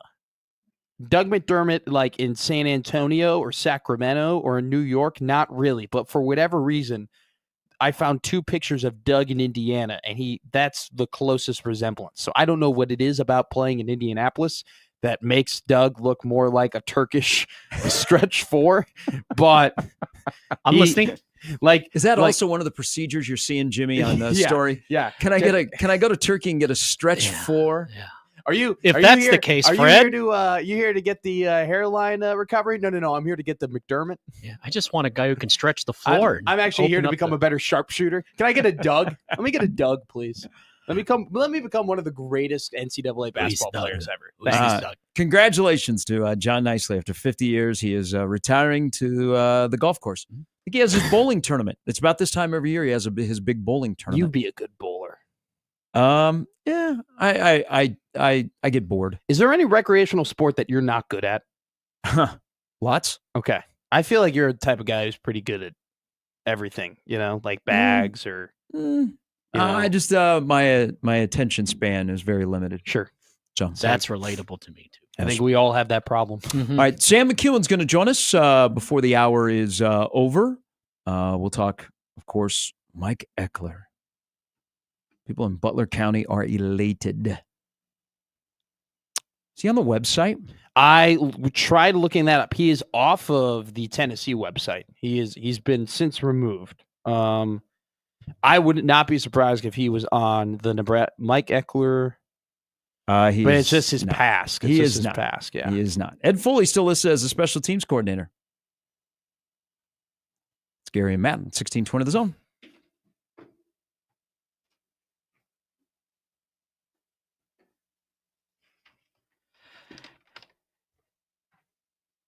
Hey, I'm taking time out, pausing, looking at hair replacement options to tell you that Underdog is the best place to cash in on all your takes during the playoffs, which players are going off and which ones are ice cold. With over 5 million happy players and $2 billion won, which can buy a lot of hair, Underdog makes it fun and easy to cash in on all your favorite athletes' performances. With their pick'em game, you can win up to 1,000 times your money just by choosing higher or lower. on player stats like yards, touchdowns, interception, points, rebounds. You get the idea. We're getting that time of the year. You can create entries with all football picks on Sunday, or you can mix and match across your other favorite sports. That's fun too. Every dog deserves a second chance, and with Underdog Rescues, you can get your money back and receive a promo if an early injury causes your entry to lose. This week on Underdog, I'm looking at, hey, a football game on Sunday. I wonder what's going to happen. We're going to bet on Travis Kelce to do some things. It's his night. It's his day after all. Underdog is the best place to play Pick'em. Download the app, sign up with promo code ZONE, deposit now to get to $1,000 in bonus cash instantly. That's promo code ZONE. Must be 19 plus in Nebraska and present in a state where Underdog Fantasy operates. Terms apply. Concerned with your play, call 1-800-GAMBLER or visit ncpgambling.org.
All right, Super Bowl week on 1620 The Zone, brought to you by Moose Roofing and OSI Oakland. Media night was last night, opening night. The shenanigans that went on. Getting a little bit of meh. The rematch is taken away. Chiefs envy. It's meh from the common folk. From me, it's not meh at all because there's so much history that could be made on Sunday. You could have 3 Super Bowls in a row, the greatest team accomplishment maybe of all time. You could have Saquon Barkley break the all-time single-year rushing record, whatever the heck we want to call that, regular season playoffs included, and basically stamp his ticket to canon, in my opinion, if he wins a Super Bowl MVP. And you have the 2 best teams in the NFL. I thought, you go back on record, I said that I thought the Eagles were the best team in the NFC. I thought they were better than the Lions, okay? Kansas City, you can say what you want about the fact that they're not flashy or anything like that, but they win games. That's just all they do. They just win. And the whole year, you could not have said that they weren't the best team in the NFL until maybe when they lost in the regular season in Buffalo. Then maybe you had merit to be like, oh, Buffalo's better right now. But they got the 1 seed for a reason. It's the 2 best teams in the NFL. I think you're in the minority. I think you are. I can speak as a Chiefs fan. I like when Sunday gets here, it'll be a different story. But the lead up to it. The lead up has been it's a rematch. Yeah. It's not. People want fresh and new. This is a rematch. The Chiefs are going to drive television ratings, but it's the rematch. We just had the Super Bowl 2 years ago. Yeah. I mean, we're tired of Kansas City, Philadelphia, and San Francisco. We wanted Buffalo and Detroit because we wanted fresh and new. Instead, we got a rematch. And basically everybody is the same from 2 years ago. Coaches are the same, quarterbacks are the same. Barkley showed up. Sure. I'm in the minority. I'm in the minority of the fact that I don't have a problem with that because you know what? They played the games, right? Like I'm not gonna like be like, oh, I don't want to watch a great game. I don't want to watch the last week of the last game of the season or anything like that. But you are cognizant of there is not as much. There's fatigue. There's not. I'm talking about the lead up to it. Sure. Like yesterday usually is like a huge day. No, like everybody's talking about it. They used to love media day. People like it. It was on the NFL Network and. It was there. Yeah. I think also when you get to this point, you just want to play the game. Yeah. And I will tell you another thing. As a Chiefs fan, I'm speaking as the resident diehard Chiefs fan of this radio station. This has been a really awkward year, like the last month. The Chiefs won on Christmas Day, and then they basically took a couple of weeks off. Yeah. And then they played 2 games, and then they took another week off, and now they have the biggest game of the season coming up on Sunday. Not to mention it's just a weird stretch of football. Not just a weird year for you guys too, because you played on every which day except for what, Tuesday? Like 2020. Yeah. Like you played on every single day of the week, basically. You didn't know like when. I'm sure there are points. I mean, maybe not you, but other fans being like, "Oh, we play this day this week. We play on a Friday this week. We play on a Saturday this week." Like that, it's just weird. I am cognizant of the fact that there is not a lot of buzz. I'm telling you right now, Monday.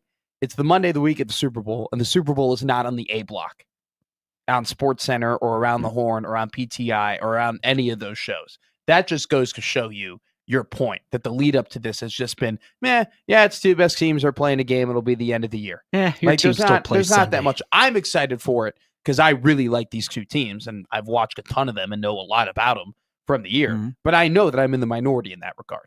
Is the Superdome on people's bucket list?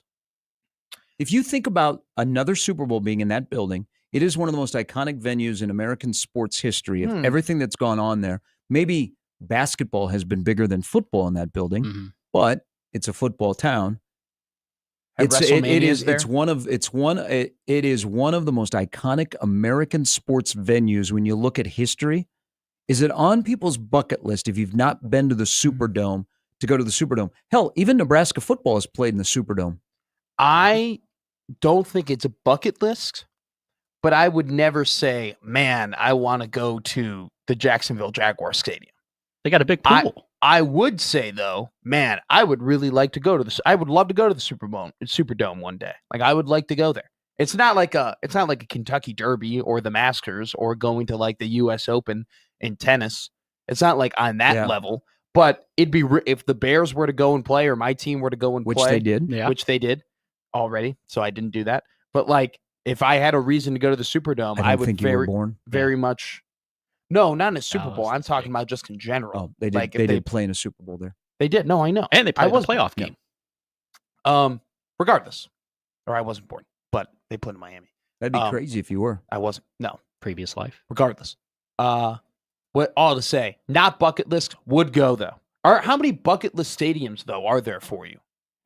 Like how many stadiums you're like? How many? Like I think like Fog Allen Fieldhouse. Like for sure. Been like there that's a a bucket times. list for me. I would like to see a Kansas game get played there. We could get you tickets. My bucket list of sporting venues is getting smaller and smaller. I've started to check some off. Like a trip to the Indy 500. So I got that taken care of. Baseball stadiums I've taken care of. You've done the Rose Bowl. I've done the Rose Bowl. I would say a night game at LSU is on the bucket list. I've been to Jerry's World. So I've been fortunate enough either because I've wanted to or in my job, I've been able to go to these venues. Sure. Like I've been to the Superdome. The Superdome is a very unique venue. I went to just a regular football game there. It wasn't a bowl game or anything. You sit so far, like we sat on the sidelines. Yeah. And we sit so far away. They got all that room on the sideline. I always notice. I mean, it's a unique venue. There is no doubt. Now I went post Katrina, so you know they added the new things to it. It's a gigantic place. I don't know that I went. Oh wow, it wouldn't be on my bucket list.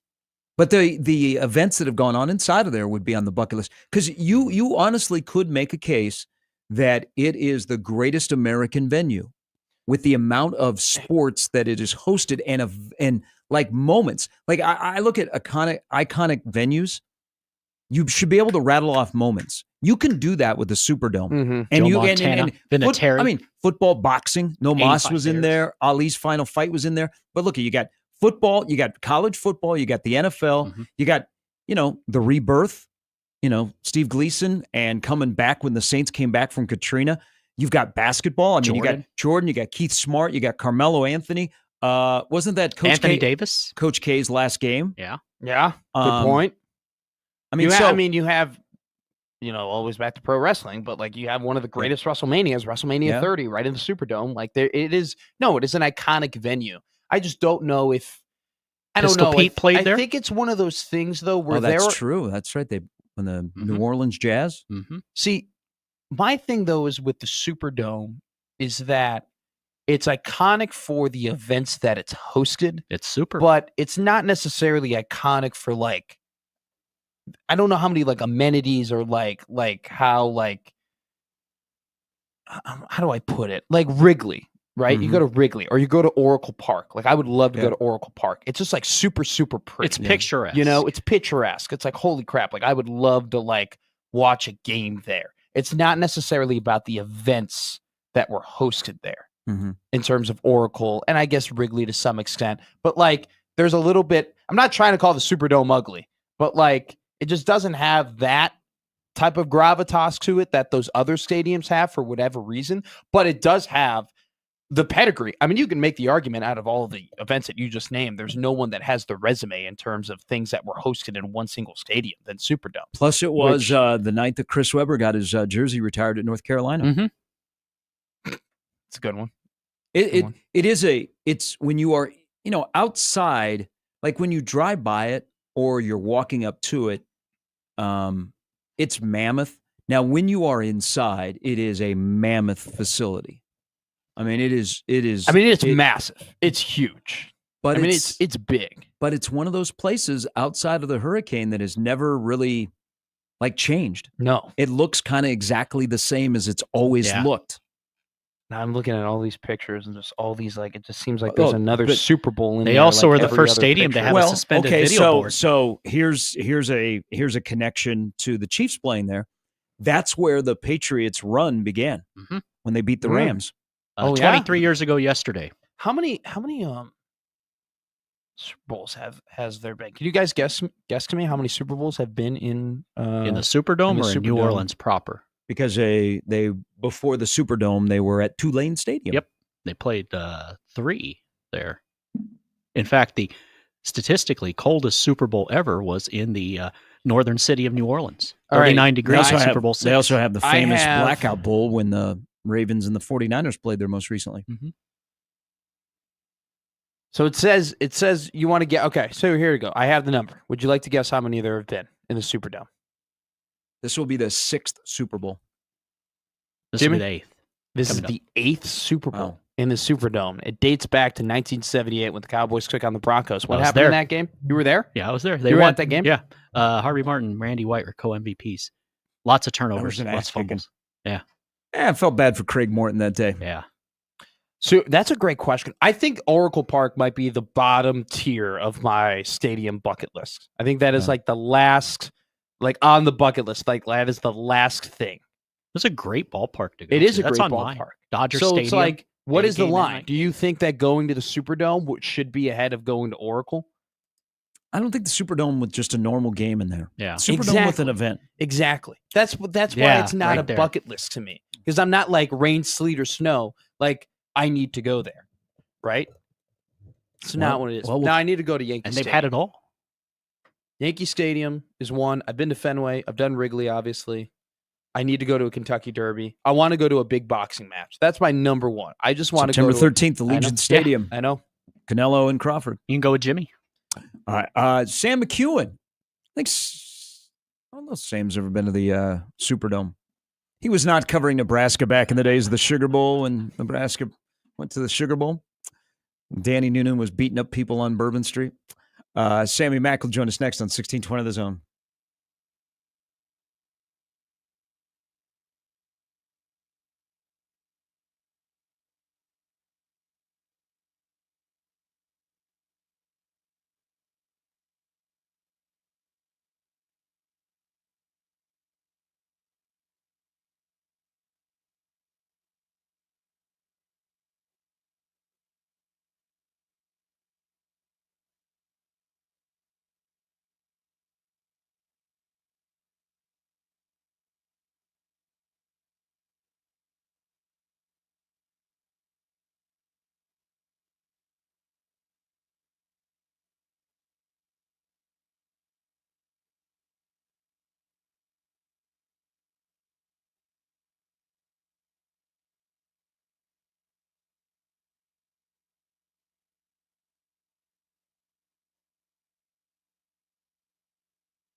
And Sam McKeon of the World Herald. Good morning, Sam. Hey, what's going on, guys? If I don't know who Mike Eckler is, what is Nebraska getting in a new special teams coach? Well, they're getting a guy that did a hell of a job at Tennessee. Let's start there. I think people will rightly focus on his time at Nebraska and the fact that he's from Blair and we graduated from Blair. And, like all those things are important. I don't think that's like the primary reason why he got the job, because there's other people with Husker ties that are in the special teams industry that didn't. And he did. And they did a lot of interviews. And I think Mike Eckler is the best combination of things. It probably doesn't hurt that he knows this place and has been here and can speak fluently about it and certainly appreciates all the things that are true about Nebraska. But his units at Tennessee were terrific. And, they were really good in the return game. They didn't get kicks blocked. They made a lot of field goals. They made 78%, which is good. Nebraska made 62%. So, they went out and got a guy that's got a resume on top of everything else. But then you add the fact that he knows this place and it's not going to take him a bunch of time to learn it and to get familiar. The other thing people will know really quickly about him is he's just got a lot of energy. He's a fun guy.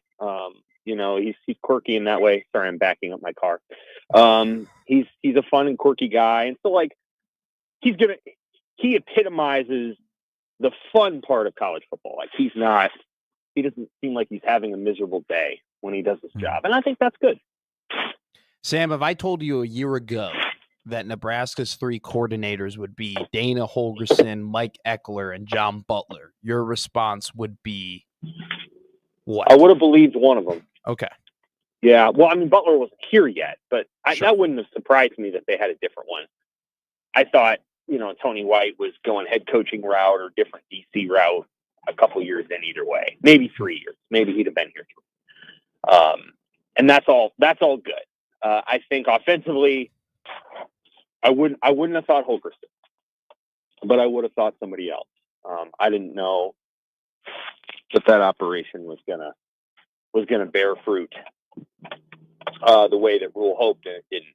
The special teams thing's a little surprising to me, but I think they've probably done better there. And again, I think some of it is just, hey, you're going to go and get a guy that's got some energy and everybody likes that. And he's got a really good resume and people like that. And maybe you're going to get something out of the return game you weren't getting, because even though, Rule talked almost exclusively about the snappers on Saturday, the return game is not what they wanted it to be. And it greatly affected the Iowa game. If that return is properly caught, or whatever we want to say, what he did, he shouldn't have done. Like, he got all the way up to the ball, then he jumped away like it hit him, and then that led everyone else to do what they did. The ball could have been downed at the 1, and that would have been a better outcome than what happened. Yeah. The return game needs improvement, and I do think Eckler will get after it, and so I think he'll find some ways to deal with it. And Ron Brown's still around, and so I think Ron and Eck know each other. So I think it's going to be a good marriage overall, and I think they've improved. They've upgraded their coordinator situation at 2 of the 3 positions. And then again, I'm just not surprised that Tony White wanted to make a different move and go to a different spot, whether that was in college or the NFL. So you agree? I don't want to say you agree, but now that kind of everything has kind of stopped for a little bit with the roster. We know what the schedule is. We know what the coaches are. Rule brought it up on Saturday. They're in a better spot than they were actually when the season ended, roster-wise, staff-wise. Would you agree that they have made strides, that the program is better on February 4th than maybe it was on December 4th? Yes, I would. I agree with that. I think they've gotten better through the transfer portal, and I think they've improved in the special teams coordinator area. Yes. Yep. I think so. And I think that's the day that Tony White left, and I'm fine with what they're doing on defense. It's going to be an interesting conversation. We can have it later about the things that John Butler could do, the coverages that he can put in play, and he's The word around that guy is, hey, this guy's quite unquestionably a genius. He can call anything you want him to call and devise anything you want him to devise. And they're going to have a lot of multiplicity in their defense. It's going to be a question of when you call it.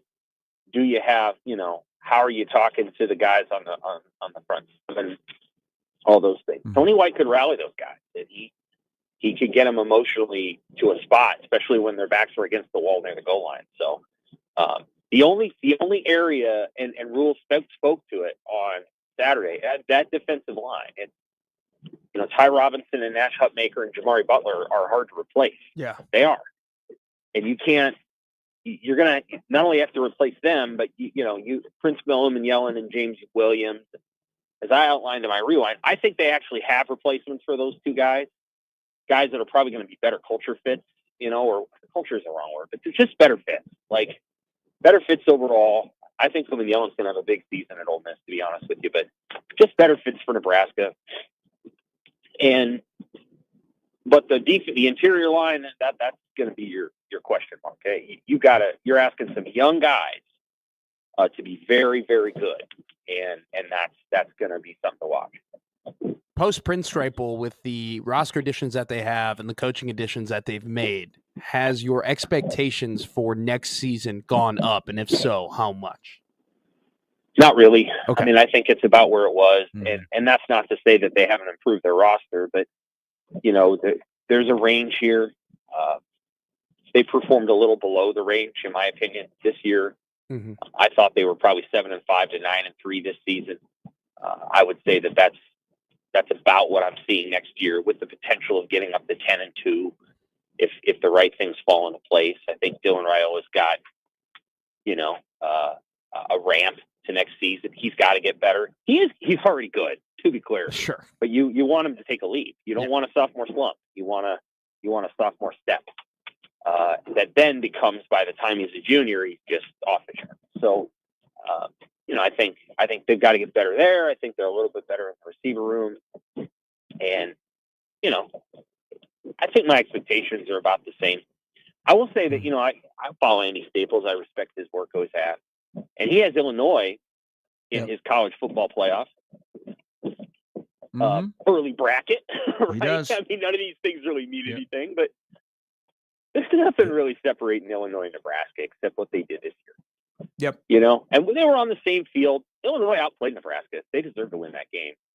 But, if a pass is a little more online or a route's run a little bit more flat, Nebraska probably wins that football game. There's not much difference between those two teams. So if Illinois, which does have a pretty good schedule, favorable schedule, and Nebraska, which also has a favorable schedule, if they're close together, if Illinois is making the CFP, then Nebraska's got an outside chance to do that. That's within the realm of possibility. A lot on that game in late September.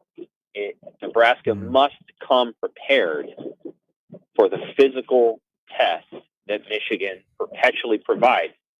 And as we've seen with the Ohio State and Alabama game, Sharon Moore has the same quality that Jim Harbaugh did to get his players to play really, really well physically. I mean, their skill wasn't great.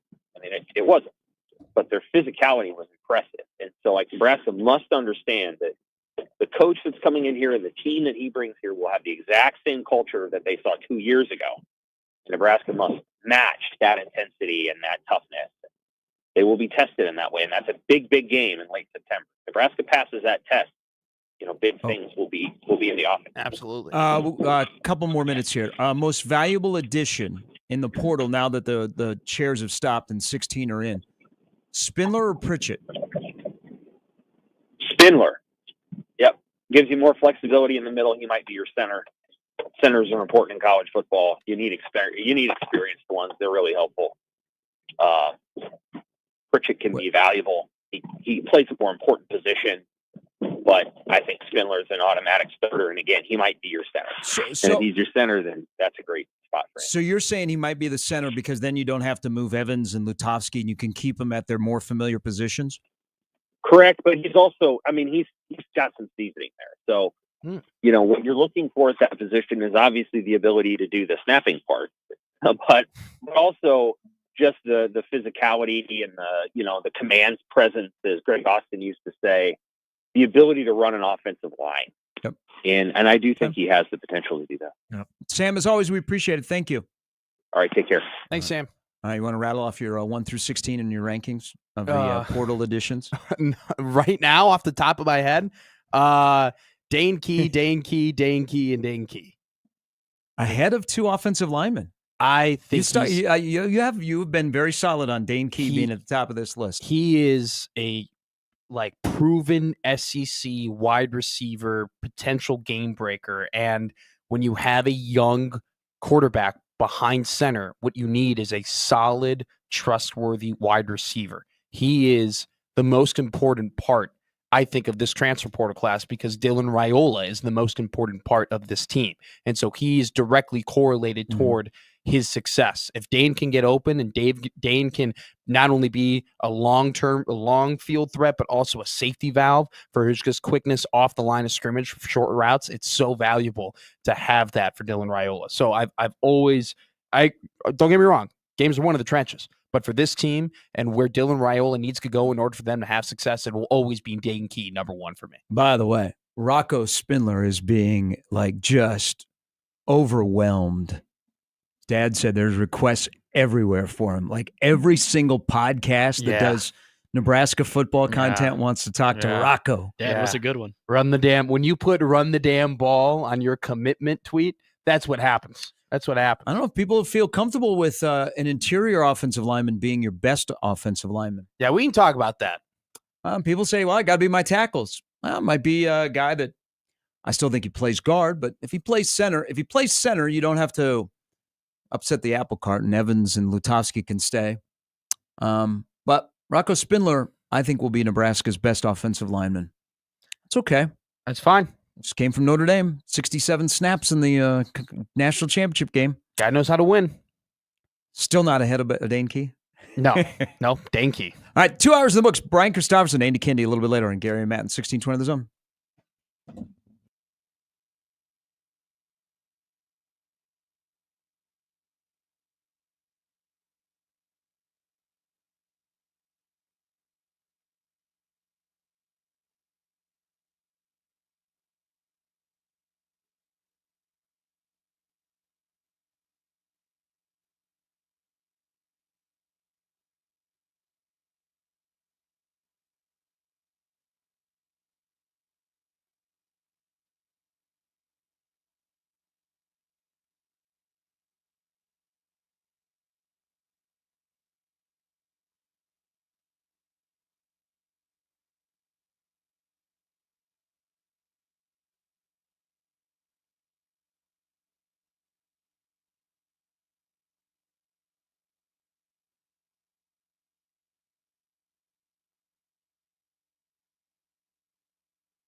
This would be the opportunity I would insert. Can we please bring back Super Bowl logos that matter? The real ones? Yes. Yeah.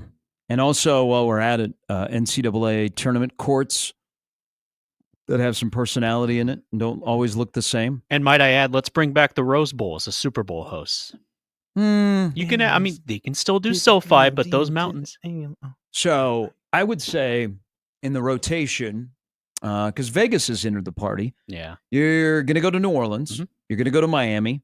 Good choice. You're going to go to Los Angeles. We're going to go back to Dallas.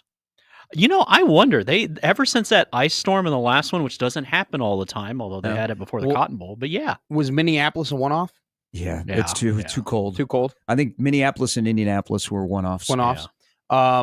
You're going to go back to go back to Glendale. Will you do Houston again? Would you do Houston? They'll do Houston again. Do Houston you think again? so? Yeah. You got to do somewhere in Texas. And yeah, for some reason, they're not getting one in Dallas. Will they go back to Santa Clara? Next year. Oh, they are back in. Are they back at SoFi? So they're in Santa Clara next year, so we'll get something we don't remember: Super Bowl being played in the daytime, at least for a half. That's right. Levi Stadium outdoors. That's a good point. Okay, so 27 is back at SoFi. 28 is in Atlanta. Oh, there's another one. There's another one. Atlanta gets so much. Do you think Atlanta it's getting overplayed now? With the SEC title game and the national championship game, and then the fact that Atlanta, like the actual Falcons play there, and then they're getting a Super Bowl. Like, isn't there? Because that's what Atlanta does. That's a little. I can see your reasoning now. I know why that stadium is like fantastic. Mm-hmm. Yes, and it's easy to get in and out of. Got the event center right there. Yeah, so that's why it's appealing. But I can, because I mean, look at. Texas could have played 3 times at Mercedes-Benz this year. I don't know. They also look at Atlanta as an easy place to get in and out of with an airport. I'm trying to look because it was Nashville will enter the rotation when their dome is completed, and it will be a frequent host. So the Superdome wasn't it remodeled though at one point? Yes, like after Katrina. Yeah, majorly. I don't know.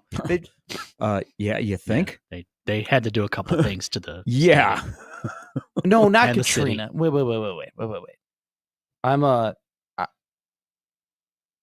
So it's just never mind. I got myself confused there for a second. Regardless. It was a real bad storm. My bad. A lot of rain. My bad. But it's just they use it a lot. I thought they redid the roof though like a couple of years ago. Not after Katrina though, not in 2005. I'm talking about like in 2019 or they like did add that Mercedes-Benz thing. Yeah, that thing. I feel like ever since they added that, like they redid things inside. And they started offering Caesar salads inside of there. Delicious. Is that $21? Is that a joke or is that a? No, they actually started adding Caesar salads. I don't know. It's overused. It's a little. Just give it a break. The Superdome. Yeah, because like when things are played in Miami or they're played at Hard Rock, like it feels like it's a little like every couple of years where it's like there's a big game in Miami, you know? Like I don't get tired of Miami because I'm like, oh, it just seems like every 3-4 years. It's every damn year. There's a big game in Atlanta, whether it be college football or whether it be the SEC championship game. It's just a lot. Just too much Atlanta for me. Give Atlanta a break. Let's give it a pause. Where are Chicago will host a Super Bowl if they end up building in Arlington Heights. If they end up building in Arlington Heights and they get a roof over the stadium and they put legitimate money and they make like a power district and like an actual awesome place to go and see games, Chicago will have a Super Bowl. Out in the burbs? Yeah. So Arlington Heights sounds fantastic. The problem with going to Soldier Field is that you have to like walk a mile in order to get there. And it's just a real pain in the butt to go to games. If they were to do it in Arlington Heights, I understand. I totally get people are like, oh, they don't want to take the Bears out of Chicago, but it would just be much nicer for parking. It would be much nicer for tailgating. It would be much nicer for amenities. There's a train line that goes directly to Arlington Park. So you can hop on the Metric, you can go take the train right down. Like there are plenty of ways to get there. It would be really, really nice. And if they did it and they did it right, you could host a Super Bowl there for sure. But it'd be a one-off like Minneapolis, but you could do it. So didn't Jeffrey Lurie yesterday say they want to build a dome in Philadelphia so they can host a Super Bowl? Kansas City was talking about building a dome, putting a dome over Arrowhead so they could host a Super Bowl. It was in the original plan. College football championship games next year will be at Hard Rock in Miami. I'm cool with it.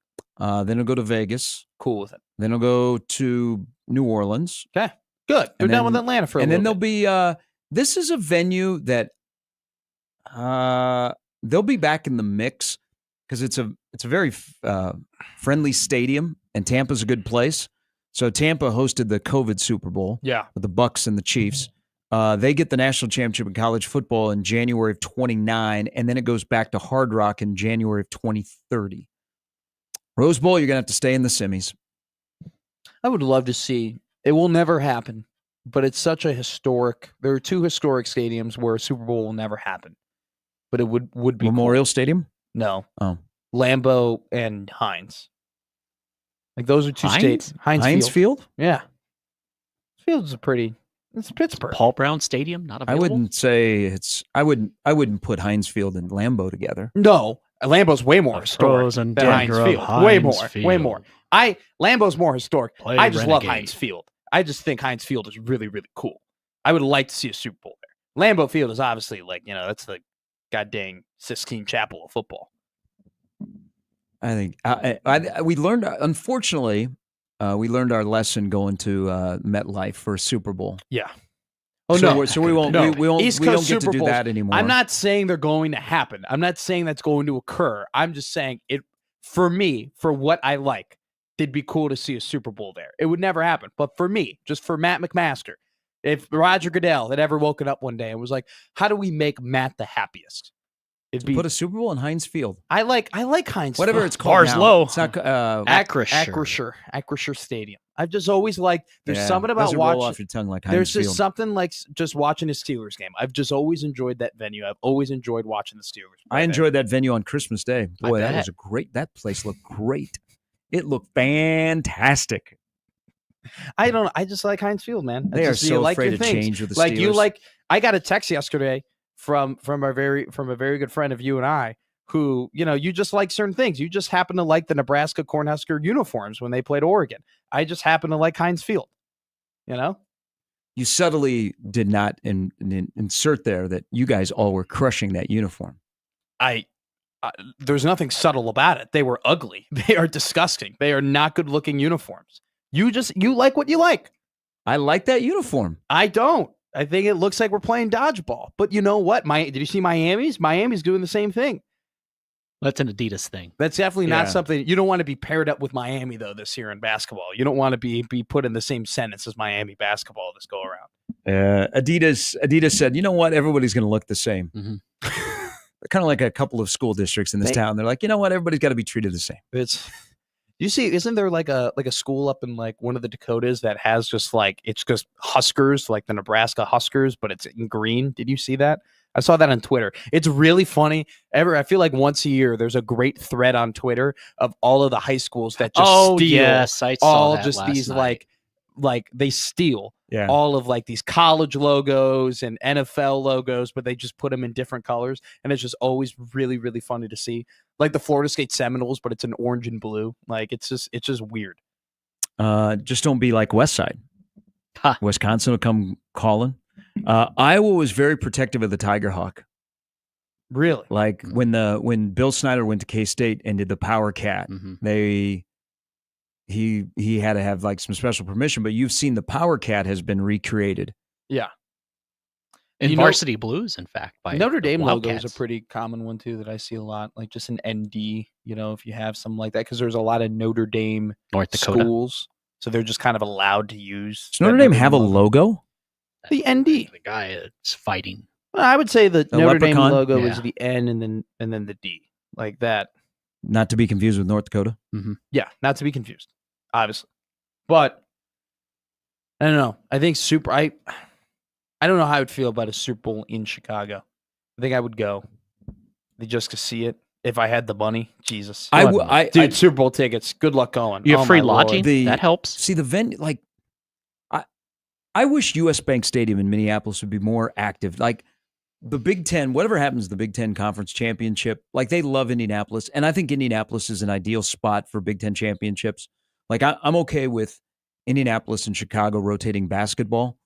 But I think Indianapolis is better for basketball. And the championship game at Lucas Oil Stadium seems to have found a home. But I wish US Bank Stadium would get more active, like chase a college championship. I mean, we went to Indianapolis. US Bank Stadium was supposed to host the NCAA wrestling. They got knocked out by COVID, but it was supposed to be an incredible. They were gonna have 70,000 people. They were gonna basically turn into WrestleMania, like that production for the championship, and then they gotta try it again. But that'd be widely. But the successful. Super Bowl up there wasn't bad. The only problem was it was so friggin' cold. I mean, come on, you're in Minneapolis, St. Paul that time of the year. But the venue, US Bank Stadium, is a great venue. I wish they would get more involved, like in the college football playoff. I totally agree. I think at first, though, it did. It was a big deal. Like immediately you started, I mean, the Super Bowl and other like venues were going to be talked about going. I mean, they lost out on a WrestleMania. They were trying to bid for WrestleMania. That was the WrestleMania that is this year in Vegas. And 41. They really tried getting it, and they were unable to do it. I mean, they're going to do SummerSlam next year, which will be a big event for them. But regardless of that, like, I totally agree with you. I think it was one of those things where they built the stadium, and the idea was, well, because it's a dome and because there's so much money and because it looks so good, it doesn't matter that it'll be cold on the outside. Yeah. We'll still be able to do things here. And for whatever reason, not only has that deterred people, the weather still being cold deterred people from going there, but I feel like they just haven't, at least it seems like they haven't been aggressive enough in trying to actually get things there. You would think that you would hear Minneapolis's name more. Like when we think of places, hey, I wonder who's going to host this thing. Minneapolis is not on the first 5 cities we say. They should be. With that, they absolutely should be with the facility that they have. Yeah, the league tells you if you build it, you'll get one, but then they never go back, like Detroit. Well, so they built US Bank Stadium, got out of the Metrodome, and it was like, it's like what Major League Baseball does with all-star games. If you build a new stadium or you improve your stadium, we're going to give you an all-star game. It started to be that little stretch with the Super Bowl. That's a good point. Hey, if you spend a lot of money, we'll give you a Super Bowl, and now, we're good. I would go. I think I haven't been. So that's another Minneapolis. That's a stadium. Definitely not like bucket list because it just doesn't have that like history or tradition. Mm-hmm. But it is a stadium in which I want to go. Shout out Grey Duck. There's not a lot of stadiums like that, Gary. We don't talk about that enough in sports. Like how many stadiums are there really that you look around and you're like, damn it, like I have to go and watch a game in that stadium? They're either college venues or ballparks. Yeah. Or Lambeau Field. Like how many people are NFL really want to go no to like basketball or like hockey arenas? They're just kind of like most of them are like brand new. Like Boston Garden doesn't exist anymore. Yeah, Montreal like Madison Square Garden is still a place. I mean, MSG will always, but it's got to be an event. Like I think the event makes MSG. Like you can't go into MSG and I don't know. Watch. Have you been there before? Yes. See, I haven't, and so for me, the fact that I haven't been there before, I disagree with that. I think I don't care what it would be. I just want to say, I've been to MSG. I think it's the event, the type of event dictates your experience at MSG. Well, if you somehow get a Knicks playoff game in there, I've kind of described it with Wrigley before. It's like Wrigley's great for one game, but like if you go there regularly, like I don't think if I went to Wrigley once, I'd be like, I would want to come. If I go to the second opening day, yeah, and there's 12,000 people there, and it's 35 degrees, it doesn't have the same appeal. Absolutely. All right, final 4 sites: San Antonio this year. Oh, I need to go home. I like San Antonio. I like it too. Then because it's Indianapolis and that's the NCAA, which Lucas Oil Stadium is perfect for the Final 4. Great. Then they go to Detroit. Then they go to Vegas. How many coaches will be in trouble out in Vegas in 2028? Oh, Patino's then it goes back to Indianapolis, and then it goes to AT&T, and then it goes to Mercedes-Benz. They're already out to 2031 with the Final 4 sites. Wow. Where the Super Bowl is just through 2028. I thought the Super Bowl, so I was looking at the list of Super Bowl sites, I thought it would be way longer. I mean, the U.S. Open in golf has like 10 years. Usually they announce 1 or 2 of them during Super Bowl week, like upcoming. But is there any word on what the 2029 Super Bowl would be? Is there even? I just want to make it to February 5th, 2025. So that's Sunday. Good. That's a great point. That's a great point. All right, Brian Christopherson coming up a little bit later. Andy Kendi as well on Gary and Matt. 1620 The Zone.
How well do you know your football? Every morning this week on our show, we'll play a clip from a game. If you're the first one to guess the game correctly, you win $100. If you're not, you win nothing. Details online at 1620thezone.com.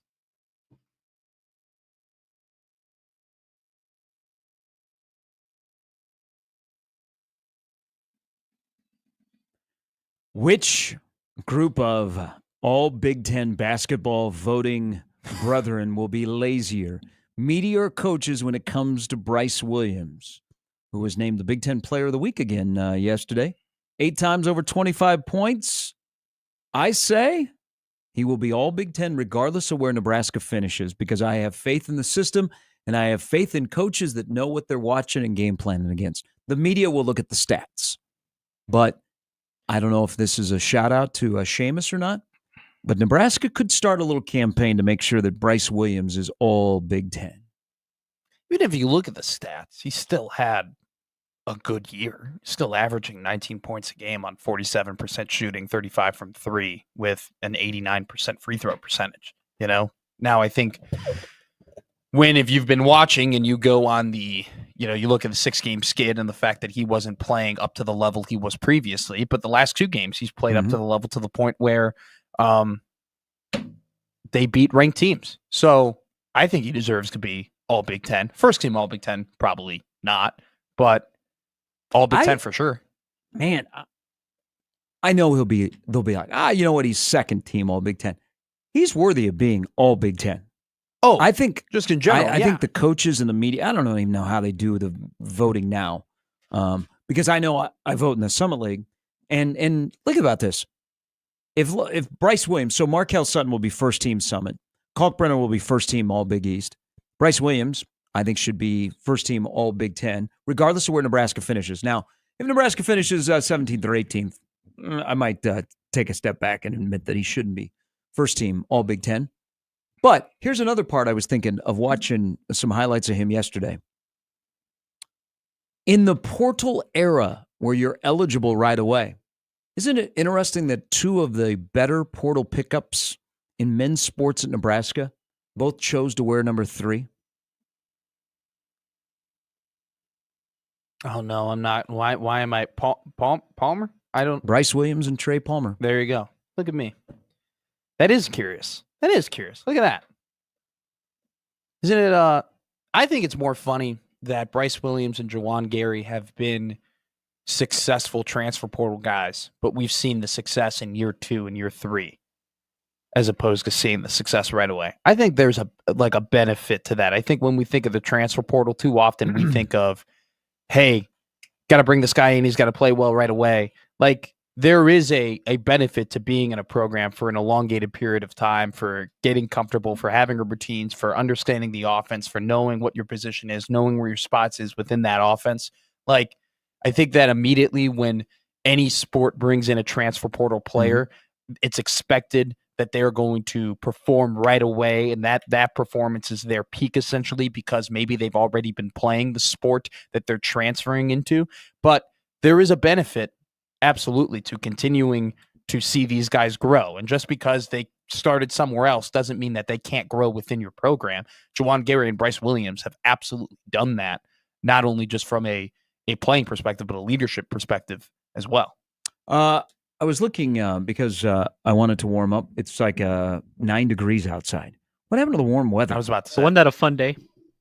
What happened to baseball and softball teams being outside practicing? I don't know. I saw a meme that this is called Fool's Spring. Yes. I like that phrase. Fool's Spring. It's like, oh my God, we're here, 45-degree weather, 50-degree weather, and you're in February. Like, this is awesome. And then you're back to being in the bitter cold. And then you get like hopeful spring, and which is like another time in like March where it's like warming up a bit and like the wind is less, whatever. And then you're back to winter, and then you hit April, and you're like, all right, now we're into spring. On that heels, I like that. Somebody described to me yesterday because they heard me comment that, the off-season title. And Sam kind of alluded to it when he was on with us in the second hour. I don't care what Kool-Aid you drink or whatever, okay? I'm just going to give you some facts here. Nebraska football's roster with helmets and headsets is better than it was at the end of the year. And some of it is on paper because you haven't seen him play in a Nebraska uniform. I get that. I also get that, you'll wait. That's fine. But then look at the schedule. Like if you think about off the radar teams that make a run, Nebraska's schedule actually is set up to be one of those teams. You start the year with a little bit of, you get attention. You're going to have a standalone game. Yeah. It's going to be national TV on a Thursday. Then you have the Michigan game. At a big venue. You have the Michigan game, which will get a lot of attention. And then you kind of, you have to navigate some potential potholes. And then you get to November where you have some marquee games where if you take care of business, people are talking about you. So when I was saying that yesterday, this person emailed me and they said, "You've got a drug. You're addicted to a drug." And I said, "Really?" And I said, "What is that drug?" And he said, "There is a drug that infiltrates the state of Nebraska this time every year, and it lasts and for about 8 months. You can't get rid of it. You can't have the police can't come and take it away. It's called hopium." That is a great phrase. It is a great phrase. I said I'm going to steal that, and I'm probably going to run that phrase into the ground, that we all have hopium. It's not Kool-Aid drinking anymore. We have hopium. See, I'm not blaming you because I'm not calling you a Kool-Aid drinker, but you said something that really is the problem of the Kool-Aid drinking, and which is where this dawns from, right? What did you say? You go, you have a marquee matchup, then you have Michigan, and then you have to, quote unquote, navigate some potholes, right? Mm-hmm. Meaning you have, after the Michigan game, Michigan State, Maryland, Minnesota, Northwestern, USC, UCLA. Right now, if we were doing future lines, Nebraska would be favored in every single one of those games. Yep. Okay? Without a doubt. They would be favored. And so then, you got to navigate through some potholes. They haven't been able to do that in the last 8 years. That has been the problem. The problem has not been playing good teams at a high level. That's not been the problem. Nebraska historically over the last couple of years has actually played the top teams in the league pretty darn close, pretty competitively. The problem has been playing bad teams or playing teams that you're favored against that you should beat, that you end up losing to. And so that's where the Kool-Aid drinking starts, because regardless of what the result was the year before that or the year before that or the year before that, we look at those 6 games and goes, well, they're all winnable. You should go 6-0 during that stretch, right? When we talked about the Ohio State game, you go, well, Nebraska should be 7-0 going into Columbus. I think everybody knew who had been around the program for a while at that point knew, regardless of the fact that they were going to be favored in 7 of those games, they were not going to go 7-0 because some way, somehow, this program, like they have in the beginning or have been for the most recent history, have been able to navigate the potholes. That's what the season comes down to. Them winning 8, 9, 10 games does not have anything to do with them beating Penn State or them beating Michigan or having a good start to the season against Cincinnati. It's, can you win the games you're favored in? We'll see. But on paper, I agree with you. Their win total is still going to be 7.5 in Vegas. I don't think that'll change. I think 7.5 will be their win total for this year. A lot of people hammer the over this year, and you'd be greatly disappointed if they didn't. I think 7.5, but it's going to be a crooked number. It's not going to be. It won't be even money. It'll be 7.5, but it'll be. Yeah, I think it'll be 7.5, but it'll be like closer to minus 130. I mean, now you won't know. I mean, they're not going to have the spring game's not going to be on television, so you'll never know. Nobody will know. Phil Steele will not know. Phil Steele probably is the person that'll be the most upset that Nebraska spring game will not be on TV because he watches that stuff religiously. Would you bet a 7.5 over 7.5, or we're just way too early in the year for us to be answering that question? I'm not. Check back with me in August. A lot of things could happen between now and August. Okay. I mean, there's only one future that I'm for sure betting in just all of sports, and that's 49.5 White Sox win total. Gonna hammer that under. I don't know. Pacoda came out yesterday, and Pacoda has them at 62 and 100. And usually Pacoda, that's like 90 for the good Pacoda teams. Pacoda is pretty good. But Pacoda usually is kind of conservative. That doesn't mean like the White Sox are going to win 70. Sure. But they're probably the most optimistic on anybody. They're going to go 62 and 100, which still sounds like a miserable season. Like, hey, we're selling you hopium. Hey, we're going to only lose 100 games this year. Sounds like Kansas City. Keep coming back to the South Side. To the Rate Field. Jeez, keep changing that name. They shouldn't have changed it from Comiskey. I'll say this. I'll not that we were going to do this, but I'm going to give a grade for the offseason because the offseason's over. They've done everything. No, it's not. The offseason is still there. No. You got just keep your powder dry. We still have some time here. We haven't even. You think so? Super Bowl. Yes, we still have some time here. The offseason is not over. Now, the current portal window is. I'll do the current portal window. Do the portal class. That's what I'll do. Okay. As of February 4th. Fair enough. We were right. The offseason isn't over until we get to the first game of the year. My apologies. The portal window, this window of changing your roster is over. I give it a B+. I will B+ you. The reason why they've filled the holes they needed to fill. Okay? They got the wide receivers. They got the linebacker. They've shored up. They plugged some problems on the offensive line, right? They even did a great job and went the extra mile and addressed special teams. They get a punter, a long snapper. They go and get a DB in Andrew Marshall, who not only is probably going to play DB, but he's, could very well end up being the punt returner or the kick returner. The reason why it's a B+ and it's not an A is because you needed a tackle with experience. You needed, I think, for this to have been an absolute slam dunk home run offseason. You get a tackle with a ton of experience, a tackle that immediately we can plug him in and we're going to be fine. We're going to be okay. And is that really hard to do? Yes. That is much easier said than done, to go out into the portal and get a top tackle that you can just plug and play, which is why they were unable to do it. But if they did it, I would give it an A. Outside of that, though, I think they not only... So you're not high on Pritchett. They went out and they got him. He has a ton of potential, but you looked at what he did at Alabama. It's hard to be high on him because of the fact he did have his opportunity to be a perennial SEC starting tackle, and he wasn't able to, and he really struggled at times. Did he fully lose his job? Not completely. He was splitting snaps at the end of the year in their bowl game. But at this point, you're betting on Donovan Raiola to develop him and get him to that 5-star type prospect that we all believed he would be in Alabama. So I'm not incredibly high on him. I would feel much better about the team or about the offensive line if they got Pete. There's a reason why they got Pritchett and they still went after Pete, right? Even if they were solidified that, hey, Pritchett is our guy, they wouldn't have gone to the depths to go and get Pete and go as deep as they did to go and get him. So I think that was telling for me as well, right? If they said, no, we're done, we got Pritchett, we believe in Pritchett, maybe I would feel different about him as a player.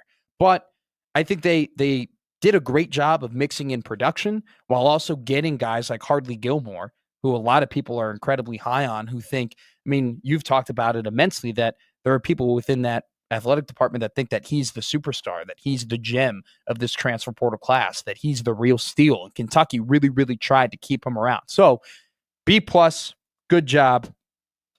Not great yet. Really good job. Not great. Needed to get a tackle for me. You agree, disagree? No, I'm with you. They had a really, really good offseason. They filled some needs. They had needs. They have bridge guys for their younger guys to their older guys. They kept the priority guys that they wanted. It's just, this is the thing I like about this upcoming season, which, how many days away? What are we, about 200 days away? Jimmy? Rain Man? Is what day is today? It's just Tuesday? About football. No more friggin' excuses. Yeah. No flowery language from the motivating head coach. You know what? It's just football. You either a good football coach or you're not a good football coach. You've either assembled a roster that can win in the Big Ten or not. Okay? That's all that matters. No more excuses. Not that I was saying they were searching for excuses, but it's just about football. Okay? 206. You are in a better spot with your roster. You're in a better spot with your coaching staff. Now it comes down to, can you coach and win on Saturday? I like that they looked at the 105 roster rule, and I feel like they attacked it. And they looked at it as an opportunity to build the roster the way that they want to build it. And it's almost gave them a little bit of a built-in excuse to cut some fat and to get the program to run in the most efficient process as possible. And I think that if there was any coaching staff or head coach in the Big Ten who could be comfortable doing that, would be Matt Rule, considering the fact that he just came from the NFL and he had to do that. And that is a massive, one of the biggest jobs a coach can do in the NFL is making sure you got the right 48, 49, 50, 51, 52. Because at the end of the day, that's the difference. That could be the difference between winning and losing. Well, I think I think he attacked it. I think with his staff, I don't think Matt Rule is a great X's and O's guy. I think Matt Rule, to succeed, has to have an elite roster. I don't think just by his football acumen, he's going to win games on Saturday. And then, there's a lot of coaches that are like that. There's a lot of coaches. But his role that he does really well is a organizer, a motivator, and a CEO. And I think looking at how he's assembled this staff, he's personified that role as a CEO. He has hired people that are his weaknesses, and now he can get out the way. He's got a head coach of the offense. Leader. He's got a head coach of the defense. He's got a talented coordinator, and now he can do what he does. And he's got a guy in Phil Snow that maybe knows him well enough that can help him when it gets to Saturday in key situations when it comes to clock and game management. Because clock and game management is a major, major issue under this head football coach at Nebraska. The other stuff that had been an issue, he's addressed in the offseason. And he's taken care of whether it be with a player or with a coach. And that's a great sign of a CEO. And that's not always easy to do. But you know what is really rewarding to do? Is to be able to do something like that and win. And that's what you're here to do, is to win. And I've said this post-UCLA for the first time, and I would have done the same thing as you're learning the landscape. Matt Rule started to operate like he's on a 1-year deal. And there was a sense of urgency instead of, this will be year 3 of 7 years. It's a 1-year deal. I want to win. There's a sense of urgency. I think with him too, I gave him a lot of flack for the first go around of hiring coaches, right? Bringing in guys that didn't have a ton of experience, but that he was comfortable with. And you can parlay it off of the very derogatory, well, he hired his friends, right? Oh, he hired his friends. He hired familiarity, which is commonplace. Sure, it is. And I gave him a lot of flack for it, but I sit down and I think about these things, and I just, it's outside of just here. You're just sitting, you're just thinking. And I'm like, when he got to Nebraska, the program was in a tough spot. To say the least, it was in a tough spot, and he didn't just need to come in and get better players and get better coaches. He needed to completely rebuild the program from the bottom up, the way he wanted to do it. And so I look back at his first go around of hires, and I don't look at it as negatively as maybe people would look at it, because it was very clear to me that he hired those guys not to necessarily give them the best chance on Saturdays. He hired those guys so they can build the program to then get to the point where they give themselves the best chance on Saturdays. And so he hired those guys. He built that culture. That culture is built. Now he's brought in the mercenaries. Now he's brought in the ringers. Now he's brought in former head coaches. Now he's brought in legitimate coaches with acumen who have proven in their spots that they can be successful. You're absolutely right. No more excuses. They spent all the money. They've gotten support from NIL. They have a very, very high salary in terms of assistant coaches. They've gotten what they believe is the best of the best that they could possibly acquire. Now it's time to win. Now it's time. There's no more. We're done. We're done with this whole, remember what it was in the past and relative success or this and that. No. Nebraska has given Matt Rule every single resource for him to possibly be successful in terms of acquiring coaches and acquiring talent. He's done it. He's got his roster. Go win some games. Brian Christopherson, Andy Kinney still to come this morning. Plus, we'll give you an opportunity to win $100. Finish the play. Will it be a goal line play today, Jimmy? Maybe. Hey. They're all Super Bowls. It's now Super Bowls. Finish the play. Gary and Matt, 1620 The Zone.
All right, we'll have you have a chance coming up in the 9 o'clock hour to win $100 with an iconic play. Can you imagine if the Super Bowl, which is on Sunday, ends on a tush push? So everybody but it's the Chiefs running the tush push. Well, they don't. They don't though. They're like one of the rare teams that don't have something like that. Because they'll never put. Mahomes got injured on the last quarterback sneak in Denver, and so they've never done that since. They do that thing though. Well, they don't do it as much as they used to. And you can, and I got to be careful. I got to be careful here because you know more about the Chiefs than almost anybody that I know. But they did that. Kelsey comes across, and then they flip it to him, and there's almost that hole in the middle. That it's beautiful when you first saw it, and then teams started to get it, so they put it on the shelf, and then they brought it back a little bit. That's kind of their version of that, but that's more so goal line stuff than it is just, hey, 4th and 1 on the 38. Yeah, they don't do. They are one of the rare teams that do not have a quarterback sneak. Like the Cowboys with Aikman. They just don't with Mahomes. Yeah. I mean, they got him hurt at Denver, and they've never gone back to that. But so Kansas City defended Buffalo's tush push because Buffalo twice went left. Good job, Sean McDermott. Good job, Tony Romo, calling it out. He said it twice. He goes, they sneaked to the left, and they just kept doing it. Even when the announce with a color commentator knows that the tendency of your sneak and you don't change it, you don't think the Chiefs and Spagnuolo or Spags are going to know. But what if the Super Bowl ends on a tush push? I know Mark Murphy won't be happy. Well, I mean, that'll be a discussion in the offseason. It essentially is a rugby play. I think, if any man is going to have the recipe to beating the tush push, it's Steve Spagnuolo. I mean, that's who it is, and they've worked on it. I mean, there's no really skill involved, and there's skill involved to stop it. There's no real skill involved to run it. Yeah, other than you're about to get just bombarded. But think about if we get to the final play on the goal line, and it's the Eagles going in to knock off the Chiefs, and they run the tush push.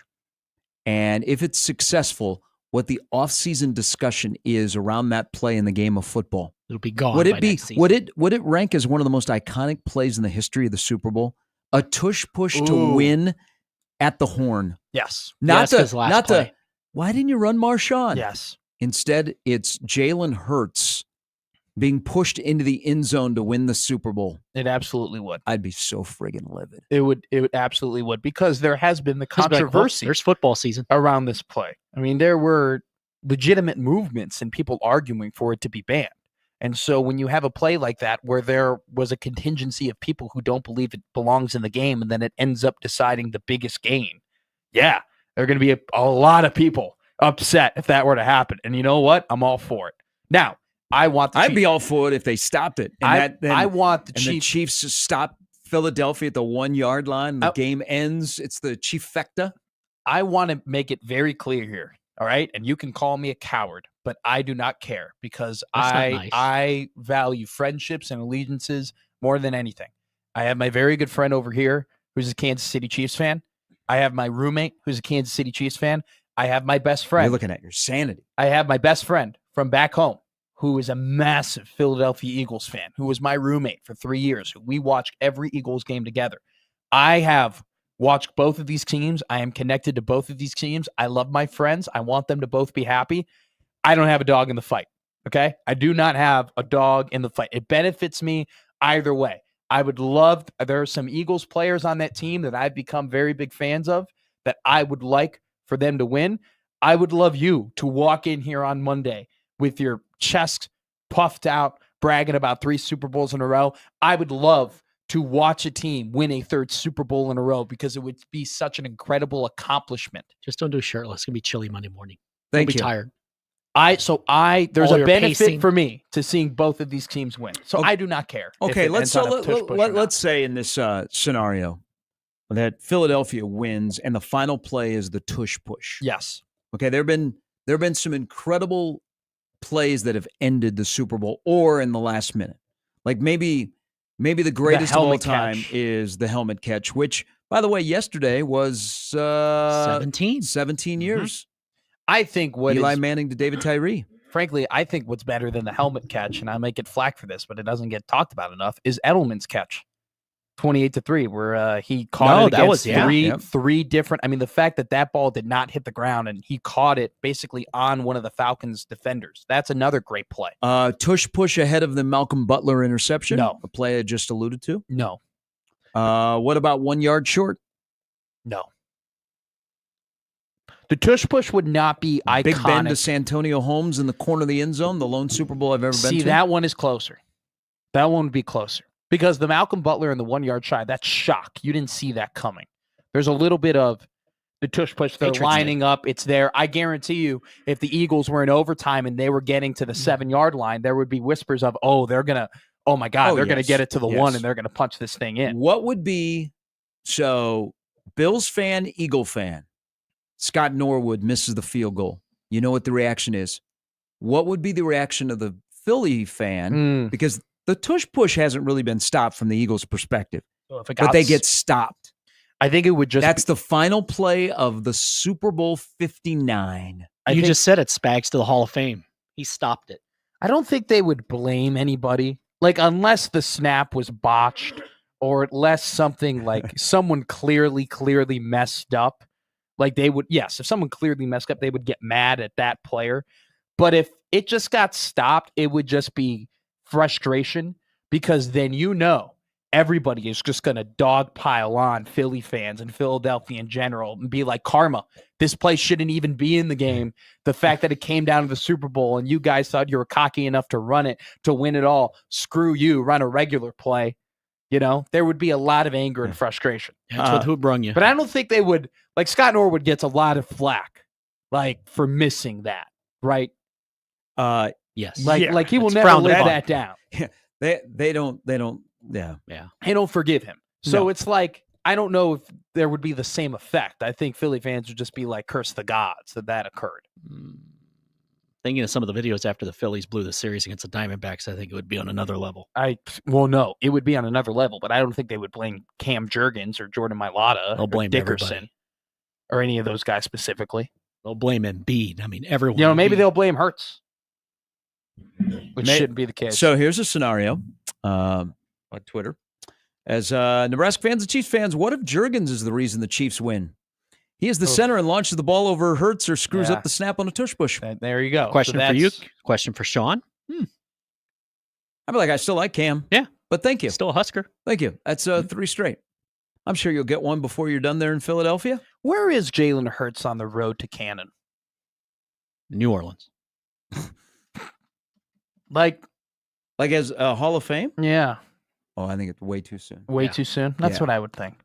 It's just he hasn't like they just they win. They've had exactly. So what do? You engage in a conversation. He has a big day. I think he still has a lot of football ahead of him. I don't think he's in the category of right now going, okay. But you add a Super Bowl and then it gets kind of interesting. So my next question would be, let's say they lose the Super Bowl, but then they get back in a year or two. So then you're talking about Jalen Hurts. So now does he win then this third trip? So I'm just getting to him making 3 Super Bowls. Because that's insane. To make 3. Jim Kelly made 4. Is exactly. But I mean, Jim Kelly made 4. Peyton Manning made 4. Win them. Peyton Manning made 4. Drew Brees made 1. Aaron Rodgers made 1. Ben Roethlisberger made 2. I mean, like. Well, the thing about Hurts though is this Jimmy, this is the first time since Jim Kelly. Like you lose your first appearance in the Super Bowl and you make it back. Yeah. So that's what, 30 years? Mm-hmm. In Minneapolis. I mean, it's just one of those things where it's like you look at his stats. He hasn't had a 4,000-yard passing season. He's never thrown more than 25 touchdowns in a year. He's had a year where he threw 15 interceptions, where part of the collapse of the Philadelphia Eagles last year was because they had to rely too much on him, and then he got hurt, right? So it's like there are some indictments on his quarterbacking career. At the same time, he's a great quarterback who, if you were to make a 3rd Super Bowl, how do you not say anything other than the guy's a Hall of Famer? Or he's just the luckiest quarterback of all time that's had the greatest roster construction year in and year out. I would take the former than the latter. But I don't know. I just bring it up because it's an interesting convo. It's an interesting conversation. Especially if he wins it. If he wins this one, I'm not saying he's in the Hall of Fame. He's not in the Hall of Fame. Well, but he has that in a ring society. He at least has that on his resume. In 5 years of playing football, and 4 of them, he's been the starter. But has he been, at any point in his career, No. the best quarterback in the NFL? No. Maybe top. Has he been top? He was 3? top 3 in 2022. In 2022, he 3,700 yards, 22 touchdowns, 6 interceptions. He had over 100 passer rating. He played one of the best Super Bowls I've ever seen from a quarterback, sans the fumble in the second half, which maybe that enough just X-nays every great thing that he did. But he did outplay Patrick Mahomes. That's not an indictment on Mahomes. That's just a boosting of Jalen Hurts. Hurts won the battle. Mahomes won the war. You'd rather win the war. Are the Chiefs and the Eagles playing on the same field on Sunday? I believe so. Oh, is that going to be that whole storyline with the field? Did that piss you off when they were making conspiracy theories about the field was slippery? Living with it for a few years, and they told Kansas City to wear the studs, but they didn't tell Philadelphia, and it was all the fix, and they did that. And this is field turf; they'll be. They did that. How much could that annoy you? That would anger the living daylights out of me. Like that would make me so mad. If my team won a Super Bowl and all anyone could talk about was the damn grass. I'd be like, who cares? We've won. And then we still talk about that holding when the guy literally went in the locker room and said, no, I held him. But we still talk about it. There's a lot of things. I'm going to tell you something right now. There's a lot of things that you go through as a Chiefs fan that would infuriate me. Starting Elvis Grbac over Rich Gannon. That's one I still hear about from my friends. Yeah, being at Arrowhead watching Stephon Page as a kid set a record, but they lost to the Jets. I haven't had. This is by far the toughest opponent that Kansas City's played all year. I've never been to a Bears game when they were in a winning season. I've never seen the Bears play in Soldier Field when they were a winning team. The only time I've ever seen them play as a winning team was in Lambeau. And they got their butts whooped. Well, I mean, you could wait a little bit longer. Mm-hmm. Caleb's coming. Eric Bieniemy's there. Caleb's coming. Good things are coming. I'm getting a T-shirt. My running backs coach is better than yours. That's my T-shirt that I'm printing. Not quite ABT. Triple B, get on it, bud. Brian Christopherson will join us to kick off the last hour on a Tuesday on 1620 The Zone.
All right, let's talk to our good friend from Husker 24/7, Brian Christopherson, BC. Good Tuesday morning, BC. Hey, how you guys doing? That's some energy. Oh yeah, I just had my coffee. I just had my Cafe Bustelo, and one of my favorite writers is now on the radio show. So now we're raring and revving to go. Oh, that's very nice of you. I know. I'm turning into the Mike Eckler of radio. Okay, good deal. You know what? I'm actually, this is no lie. I'm not just playing your bit. I'm smashing a Monster Energy drink right now. So, yeah. I think Mike Eckler is smashing one right now too, and I think Dana's got his Red Bull going as well. A lot of energy. Yeah. I wonder if Eckler's cut down on those a little bit. I'm not. We'll have to get the update on if he's still a big energy drink guy. Has a refrigerator stocked like he used to. Do you have a favorite Mike Eckler story from his brief time at Nebraska? Everybody, I think, recalls the tattoo he got or was going to get. I can't remember if it was a fake or whatever when he went to recruit Will Compton, 4-star recruit who's gone on to some things.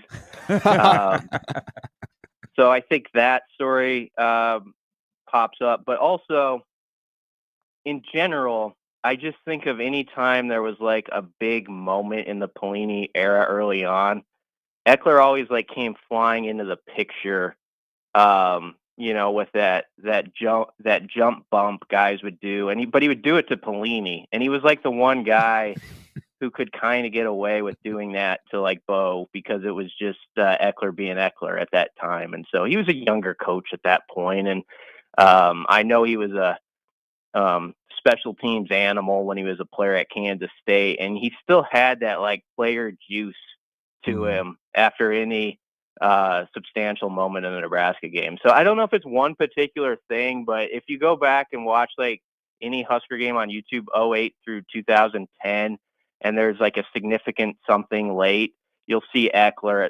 at some point in that shot just flying into somebody over there. So that's what I always think of. Hey, he is going to recruit, right? Like on Saturday, Rule knew what was going on, and he said, I'm probably not a recruiting position, but I think I want Mike Eckler recruiting. I thought he was always a pretty good recruiter. I know Tennessee had a loaded staff there, so if you like ask like if you go on their boards and hear their fan base, they might downplay it a little bit, but he certainly had a great personality and I think drive for it. So the nice thing that Rule has going is he has so many capable options to put on the road with his 10, like when you have Jamar Mosey as a senior analyst, that's a pretty big weapon. Phil Simpson, huge weapon. Keith Williams is a guy we don't talk enough like on the radio, but that's a guy who can get you a lot done, especially as they try to carve out that St. Louis area more. And so that's a good question though, because Eck on the surface seems like, he'd be one of the 10, but you're right. That's what on Saturday, Rule said they didn't think that person would be. And so I guess we'll have to watch and see, but they do have their share of guys they can pick from. I watched the press conference on Saturday, and maybe this is just me, but I want to get your input on it either way. I just feel like, and I haven't been there recently, but the first couple of years we were at those press conferences a lot. And it just seems to me like Matt Rule, he's just a little bit more intense. He's a little bit quicker. He's a little bit more into it. I'm not saying he's like mean or anything like that, but I definitely don't get the happy-go-lucky vibes that I got when he first took the job at those pressers. Do you sense that as well? And what do you think is kind of maybe amped up that intensity we see from him? Oh, that's an interesting observation. I don't know if I do or not, but I could see that because you are entering year 3, and year 3 now, I don't think it's just at Nebraska. I think it's everywhere in college football. It's the fulcrum point on like for coaches. I mean, that used to be like year 4. Now it's moved to year 3 in recent years. And, he does have that record of where he's 31-10, year 3 and beyond. I was thinking about this. I was listening to your earlier segments over the last hour, and, even if they had won, 9 games last year, we'd be kind of in the same boat talking about this season. Like it would be the same, like that you got to get to 9 or 10. So I'm not saying it was a throwaway or let's just like wave our hands at a couple games that we think got away from Nebraska last season.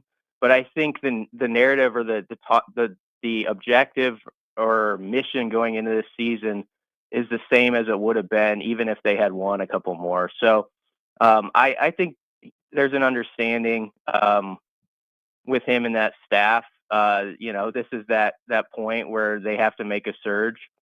And I think one of you guys mentioned after the UCLA game, they lost at home. You kind of felt that, and I did too. I think the tension went up around the fan base. Every coach has that point where the honeymoon ends, right? Mm-hmm. And it's like, okay, we're past where press conferences and things that are well said just make everybody nod their heads. At some point, it's just about the wins. And I felt like that was the shift probably where we returned home from the honeymoon, and now it's like, okay, let's see what you guys can do. And we saw Holgorsen come in, and that got people kind of amped up again. But now it'll be interesting how fans and media control themselves through the next 8 months, which we're pretty good at talking ourselves into an increase in win total, like by May, and then another win by August, where we have them at 9 or 10 wins by opening day. It is called hopium. You can get it at Kohl's Drug over on Center. How do you think, because this is turning into a really fascinating staff of veteran guys that have coordinator experience on both sides of the ball, and then, of course, Mike Eckler. And then you have, we don't really have a position for Mosey, but he's out there recruiting. And Phil Simpson, I think, is going to turn into a really good position coach, and he's out there on the road recruiting. What do you think the key for Rule is to get all these guys to mesh together? Mm-hmm. Because there's not like a as much as the first go around staff where there's familiarity and your weaknesses and your strengths when you're working side by side. A lot of these guys are just getting to know each other, and heck, the defensive line coach isn't even here yet. So how do you think Rule? What's the key to getting all of this to mesh together? I think it just has to be a spring where you get, or heading in a spring where you get your ideas on the table, but then you early enough in the process, you form like, what are the things like within halfway through spring that we can locate, like, okay, we can be good at this. We're going to have to, there's some things maybe that someone had an idea a few weeks ago. Let's put that to the side. You're just going to have to, I think, have that good communication level of when to push something down, push the pedal down, and when to discard something in the trash. And I thought that's what like Holgorsen did pretty well in the short amount of time, which I think is why people are so optimistic, is you saw him come in, and even though the language was foreign to him, I think he did a really good job of like, we don't need that. Let's move that over here. Like, forget about that for a while, and let's just get better at this. I think there's just going to be those segments along the way where you have to have, whether it's John Butler, Phil Snow with the defensive guys, or Holgorsen with the offensive guys, they do a good job recollecting where they're at and knowing when to go hard on something and when to throw something away. That to me, I guess, is the best way I could answer it right now. With Phil Snow, Rule mentioned that when they were going through like the interview process, that Phil Snow was actually the one who was conducting these interviews and talking to them. Would it be safe to say that he's might have inserted himself as the second most important person in this program, being the right hand to Matt Rule? I mean, he's up there. They have just going off of interviews I've seen Phil do, I think they have a unique relationship. And this is not just me talking from a distance. It's kind of paraphrasing what Snow said, where, they can be really upfront with one another and challenge each other because they've been together so long in a way that I'm not saying the other guys can't, but I do think it's that kind of relationship. And so you heard him on Saturday, Matt Rule, say, you guys are seeing, I trust this, Phil completely. And I think in this era where, like last December, for example, Rule was able to lock in on sort of the portal prospects and evaluation process more than some other head coaches, because he does trust some of those other guys on his staff, and he's going to trust Phil Snow to make sure like the fundamental technique tackling part is looking right. Not that Rule's not involved in that, but you've got another set of eyes that can really drive that home within the coaching staff. Well, you have to handle some of the extra things that are just always floating in the air with being a head coach now. And there are a lot of things, there always have been. I mean, you could go back since we started with the Pelini era. I remember that was Bo's one of the toughest things for him was just all the other stuff that has nothing to do with football that goes with being a head coach. It's such a challenge to handle that. And I think it's probably times 25 now compared to then about all the stuff a coach is dealing with. So I just think Rule sees what the climate of college football is, and he knew that I need somebody who I just like, he's my other hand sort of. And I feel like if I'm over here and I have to handle this, I know he's handling this the right way. Not that he doesn't trust that with the other guys on the staff, but there's always those degrees, and Phil Snow and him go way back. Rocco Spindler's going to be here for like now, right? That's what I understand. I mean, he's got to, he always wanted to participate in the spring ball. That was sort of the plan through the process, which had the guys up in Michigan freaking out because they were sort of out of the running because of that. And I think that's a big deal too, that he can, because we heard on Saturday, you know, you've got Prohaska and Corcoran still kind of on the mend, and you know, Gatula and Latovsky, same boat. And so there are going to be opportunities for, you know, Preston Tamua, for Grant Bricks to get a lot of reps. But I think it's good to have like a guy who, you know, maybe he's not out there as many snaps because he just played a long football season, but he's right there and he's part of it, and he can be a mentor to those guys. And I have to think they'll really appreciate the voice of a player, even though he's new, who just played football, college football, all the way through, you know, late January. So I think that's a big deal. I think he's one of the biggest gets of the whole portal class. I was just going to do like a Super 6 type list. I don't have it formed yet on the 16, but just because of the year he had, I felt he had one of the best 24s of anyone that Nebraska claimed. And I think it gives him versatility now on that O-line. You know, you could move Evans at center, battle that out, and we'll see how Corcoran and Prohaska progress with their injuries. But there's definitely more options because he's a Husker now. Your thoughts on the tweaking of the spring game due to tampering? I understand it. You know, I'm an old soul about Husker football stuff, so I get nostalgic about certain things, and I do always appreciate that game was that opportunity for families to go to the stadium with low stakes too. I think there's something to be said for that. Like there's something about going over to the stadium on a day where you know you're not going to leave angry. You know, like you can go over there and just have a nice day. There's not going to be a loss attached to it or anything. It's just going to be fun with your family. And so there were, and when I was a kid, it was much more game oriented. It felt like it was like an actual scrimmage to the gun. And at some point that started to slide a little bit, and I understand why. And so it felt like we've been on a natural course sort of for this. As for the reasoning why you would not do it, I get it. It's just, it's real. Like people are trying to take guys left and right. You've just spent a lot of money on this roster to be competitive in the fall. You don't want to give a tip to anybody about guys in your program. And some could think that's crazy talk. You're just being paranoid, but I don't think so. I don't think so at all. Like with what's going on now. So I understand the move, but it's too bad too. It can be both. Let's shift to basketball. I have the last two games drawn you back in, or do you wait until Wednesday, which is against a team that's near the bottom of the Big Ten, to say, okay, that's a game that you would drop after success.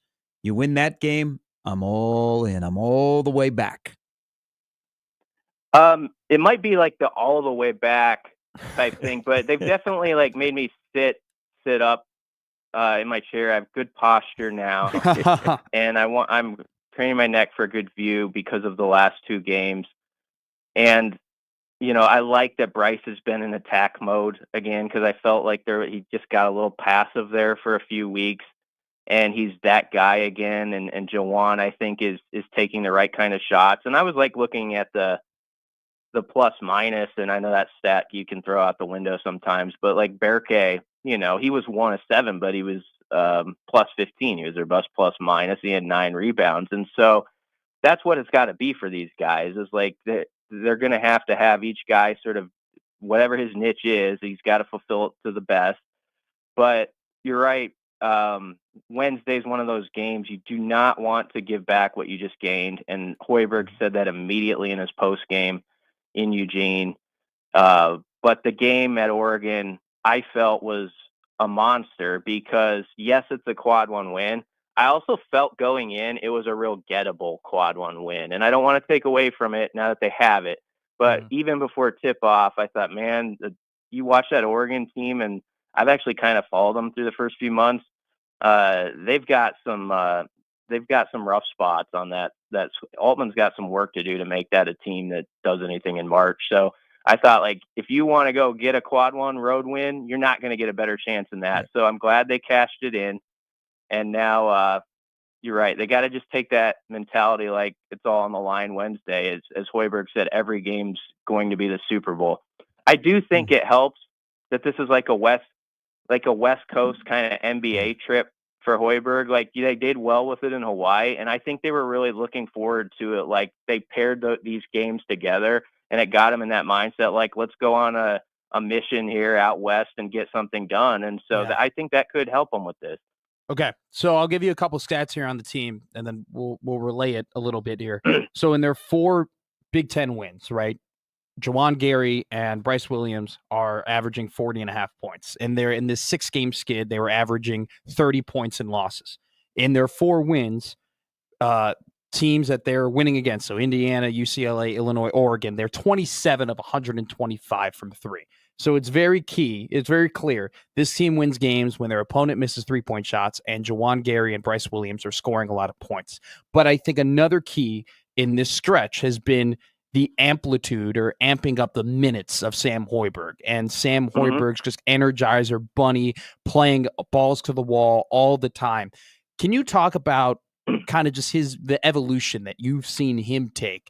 Sam going from at the end of the bench all the way to now, he's got to play 35 minutes a game for this team and have shots to win against really good teams.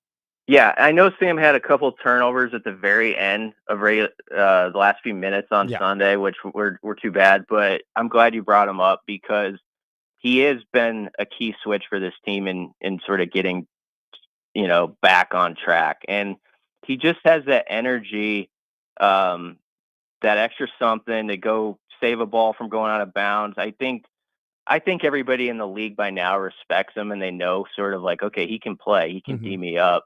But I think still when they get out on the court, I have to wonder if you're looking at the floor and Sam is, oftentimes the smallest guy or whatever. And you're like, there's the weak spot. And then they find out within a couple minutes that he's tough to shake. And I just think his first year, you guys might remember this, like 2 years ago when he popped in like January. Remember when he was like hitting every shot for like a couple weeks? Like that Maryland game, I think. Yeah. He actually like went on a little tear shooting it, and it was like, wow, they just father like son, and it's interesting just how that's evolved. And like the next year, he really is like, if my calling card has to be on the other end of the court, that's what I'm going to be about. I'm going to be the best I can be at it.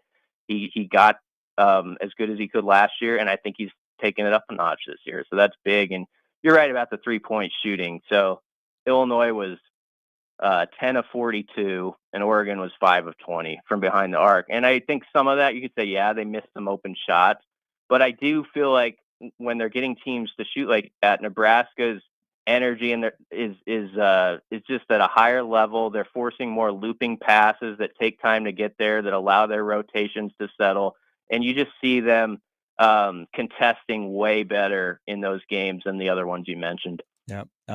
Be interesting tomorrow night in Seattle. BC, as always, appreciate it. Thank you.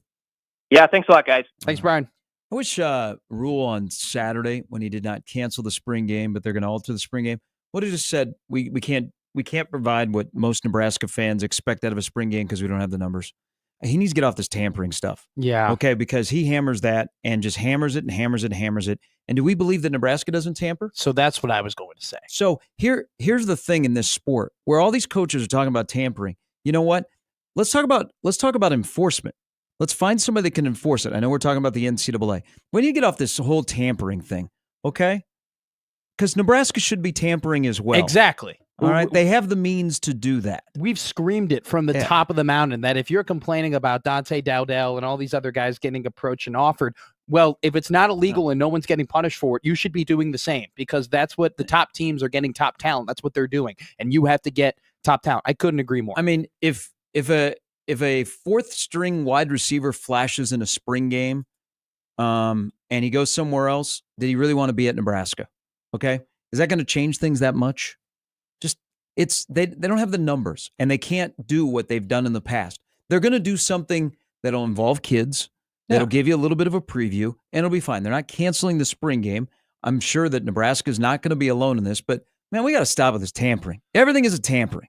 Stop with the tampering. He should have just said, you're right. He should have just said numbers because when you look at the offensive line alone, and correct me if I'm wrong, but Turner's still recovering. Teddy's still recovering. Gunnar Gatula got shoulder surgery. Yeah, they just can't. They can't play a game. They can't have. They used to be able to field 3 teams. They can't do that. That's fine. Yeah, it's the new world, and we'll live with it. They'll provide a product that, first of all, they need to keep the kids in mind because that's a big deal for kids to go to the spring game. Okay, so I don't know what they do with the kids, but they give people just enough. The televising thing, I've wondered that for a long time. About having it on TV, especially since coaches are so paranoid. But it is basically a 2-hour infomercial for your program. Yeah. So could you find something that still delivers, that gives you that you're able to showcase your program? I think they should run it like a practice. They should have Rule mic'd up, and he explains drills that are doing. Yeah. I mean, just make it like a mini coaching clinic. Yeah, have some interaction. Because get in, get out. No. You don't show much. You don't stress yourself. And maybe that's not even their final practice. That's practice 14, and they come back on Monday and they wrap up spring practice privately with practice 15. You don't think Nebraska fans would enjoy that? They would totally enjoy if it was like a mini X's and O's clinic and they switched the microphones from coach to coach and you got to know the coach and how they teach things. And then you get to see the players as well, right? Donovan Raiola is standing there. He goes, all right, here's what we want Rocco to do. And he's on the live and then Rocco does it and you go, good rep, Rocco, good rep. And you're like, oh, Rocco had a good rep. You know, you get to see the players play. I think that would be really, really cool. It's funny. They did the XFL kickoff 2 spring games ago because they're like, well, we don't want to give up our special teams, schematic strategies. Didn't really matter. Didn't really matter that no one got to saw what you were doing at the spring game. Didn't really make a difference. So I don't know. It's a lot of inside zone anyway. In tongue-in-cheek. A little bit. Andy Kennedy is going to stop by. He's not leaving. He's not ready to retire for a long time. No. Love Andy. John Nicely, 50 years retiring at WWT. That's awesome. Think they'll bring a big cake out for him on his final show? Really? Just cake? Just get cake. Cake's 50 awesome. years. That's all you cake get. Is awesome. Take some cake here. Red velvet cake? I'm not a big. I don't love cake. I like cupcakes. I don't like cake. I prefer cookies though. I wonder if they'll bring back former people that are in town. Like, will Jim Flowers come back? Ooh, speaking of cake, I would take a chocolate chip cookie over a cake any day of the week. I would take a warm chocolate chip cookie or maybe even like a sea salted caramel type cookie over a cake any day of the week. I'll just eat them all, but I have problems. Nice warm glass of milk. Maybe do an out milk. Nope. I think that's immediately to the retirement home if they're like, that's your final broadcast and they wheel out a glass of milk and a cookie. Well, here's the thing. I don't like a Pizookie or a pizza cookie. Oh, I'm not or a cookie pizza. I've never heard of that before. Okay. Yeah, like the cookie cake? Cookie cake. Okay. I call it. I've never heard of that. Pizza cookie was what I used to call it, and then my little cousin, she calls it a Pizookie. Okay. So that's I think it's a cute little name. Pizookie sounded. Does she know that Papuchis coaches at Florida State? Yeah. Her and I both. Papuchis. A Papuchi. Punchki. Eat some papaya. Papuchki. Gonna go get a punchki next week. Hey, that sounds like some Polish, like delicious, delectable, like wafer and cheese and like melted. Oh, I would love a papuchki. Little bakery. Yeah, papuchki's bakery. Yeah, we don't. No cheese. I love cheese. You're like a bundt cake. With cheese? With cheese? No, not with cheese. I'm just thinking bunk cake. What the hell are you smoking? How do we make a transition there? That you just caught thought us of off bunk guard cake. there a little bit. I just like bunk cake. I like blintzes too. That's another one where they put that's cheese. That's like cream cheese in a cream. Yeah, low-key underrated reindeer. Dude, I mean, man, people don't talk about the Greeks make great desserts. Greek people in general. Just Greek people make great food. Shout out Jimmy the Greek. Hey, that's why we don't have any tariffs right now on the Greeks. No, because we want our bakery items to be. We need the baklava, and we need the need the roasted lamb and the saganaki. This is why I'm hungry after every show now, and I like this. Is there a good Greek spot in town? Is there like a real this is Omaha go to the Greek Isles over on 35th and Center? I want some Greek food now. Matt at 1620thezone.com. Please give them suggestions. You ever had Dolomates? Not this morning. I haven't. Greek food. Somebody feed Matt. Andy Kendi is going to join us. Not sure how we went from John Nicely to Greek food, but this is what happens when I don't have my Uncrustables. I start thinking about all the food that I want to eat. I go to Who Hut today. Screw it. Oh. Why? Screw it. Yeah, you know what? Your insides would be screwed. Screw it. Why not? Go to that place, your insides would be screwed. Why not us? Going with some wind pants. I got a question I can't find the answer to. Why not us?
The biggest game of the year is upon us. No, not the Puppy Bowl. There have been some great ones over the last 60 years. Damn, I remember when there was 27 of them. Vote now to tell us which one was the best of them all.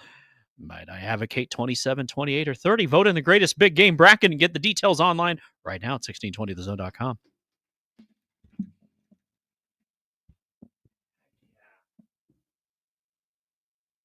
So the person that did not vote for Ichiro, it's going to remain anonymous. They've released all of the Hall of Fame ballots. So it's a mystery. Ichiro will not be able to sit down and have a cup of coffee with the person that did not vote for him. I'm telling you right now, just some old hag who thinks it's incumbent upon them to try and protect this weird unanimous Hall of Famer, to protect the honor of being a unanimous Hall of Famer. It's a joke. Absolute joke. See, I think I'm more. He knew that Ichiro was going to get in, and so he did not vote for him so that he could help somebody else. That's a fine theory as well. I will stick to mine, but I think that yours definitely could be another reason why. Because you can't be that stupid. Like Ichiro. If you're a media person, like Ichiro was great to cover. Don't you think, though, if that was the case, and not to get deep in the weeds here about Ichiro not being the unanimous Hall of Famer he should be. It's awful. I would boycott the Hall of Fame. Don't you think, though, if that was the case where he's like, look, it was one vote between this guy and Billy Wagner, and I really needed to make sure that Wagner got in. And it was either I vote for Wagner or vote for Ichiro, and I knew that Ichiro was already going to get in, so I voted for the guy who I didn't. Wouldn't you think you could come out and say that? There would be some people who would be like, okay, I get it. He's trying to get in other dudes who would need the vote more than fair. Ichiro. I think that, if that was the case, I think I would have more, empathy toward the hate that person might get for not voting for Ichiro. If he was like, look, I really think Andrew Jones should be in the Hall of Fame, but I think these 4 other guys should be in the Hall of Fame. And it was either vote for Andrew and he may or may not get in, or vote for Ichiro and I know he's going to get in, so I voted for Andrew. That's a fine. I think that's a fine excuse. I think that's an okay excuse. Him being anonymous makes me think that may not be the case. But if he were to say that, if that was the reason, I wouldn't have that big of a problem with it. No Temperature Tuesday today, Jimmy.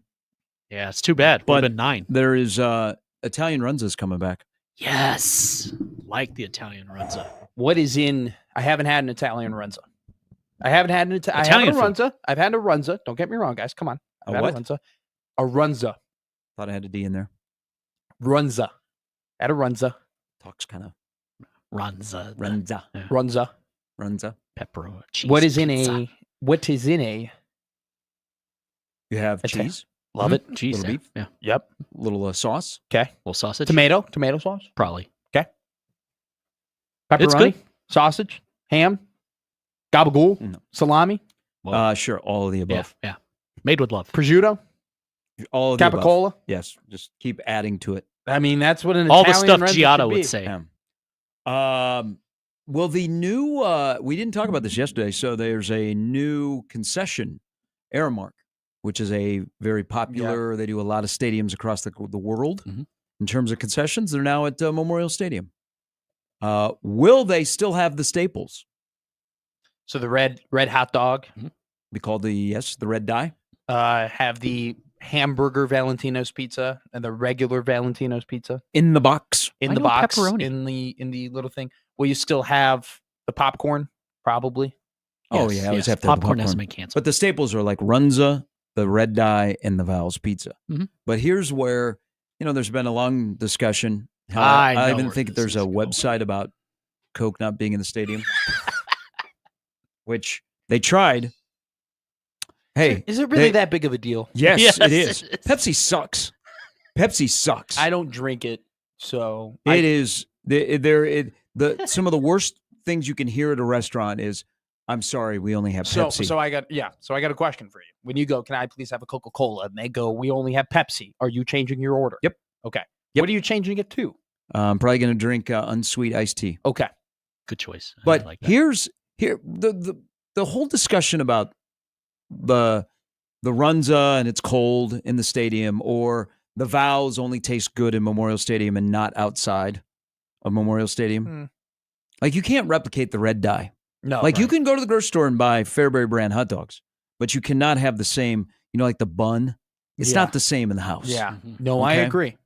But when are somebody going to rise up and bring it to the concessionaires' attention that another reason why Nebraska football has struggled in that stadium is they got rid of the $5 for 2 crisp meats.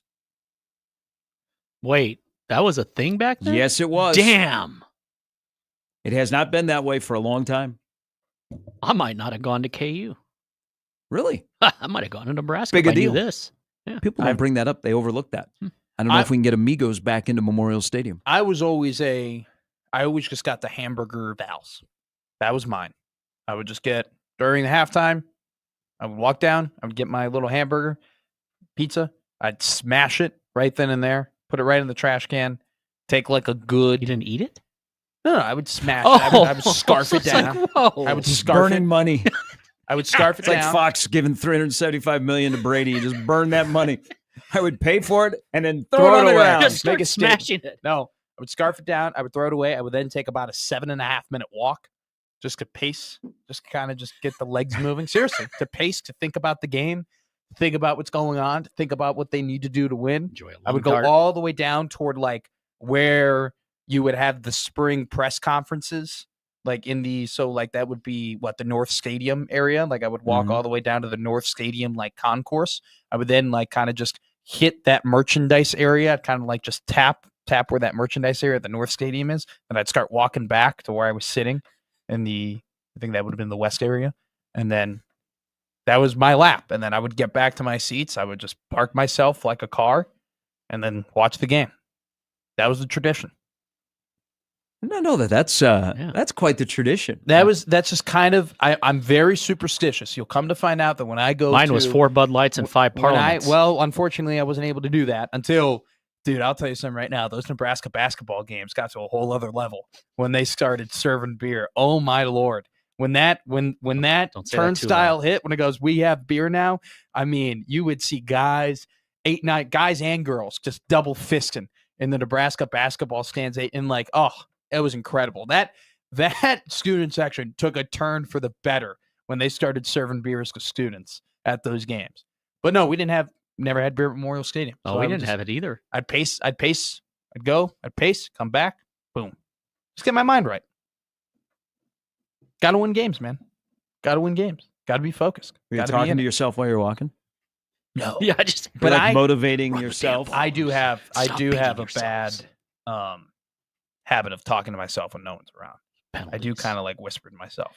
I think a lot of us do. Yeah, that's why we end up in this industry. I used to have an imaginary friend when I was a little kid. We've all been there. Mm-hmm. You know, some people like my imaginary broadcast partner. Some people like sing in the shower, like a radio segment in the shower. You know. Yeah, not judging. You're in the right place. Okay, you found your people. There you go. Well, you know, some people hear like 15 by Taylor Swift blaring from the shower. People like who may listen to me shower, they're like, wow, like I didn't know that like Deron Williams had that high of a PER and like his peak at Utah. So you bounce some takes off the shower wall. Yeah, no, I just start talking and I go, damn, that's a good point, Matt. Are you going to be done? I go, no, that's stupid. You're like, get there, man, get there. Stop taking so long. And then like I redo it. Some of us have shower beers. You're having sports. Oh takes. No. I still have shower beers. It's just they're woven in and out of the sport take. Like, oh, that was a good one. Chug it, you know. You doing a show in the shower again? Yep. Now back to Luka being a bad trade. I don't think I've had a Val's Pizza outside of Memorial Stadium in a long time. I lived off of Valentino's because I would never get at my former employer. I never got bonuses, but I would get Valentino's gift cards. And so I would get a lot of Valentino's gift cards for like, hey, Matt, great job.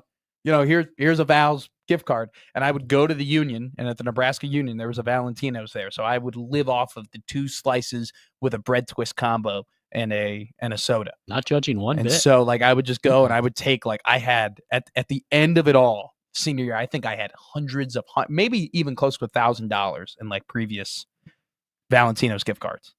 So got Wichita. No, I spent them all, man. I'm telling you right now, like $1,000 of close Val's. to it. It was a couple $100 of damn of some gift cards, and I would just get fed to me. I don't know, 1,000 might be a little bit much, but it was over 500. Jesus, how cheap was your former employer?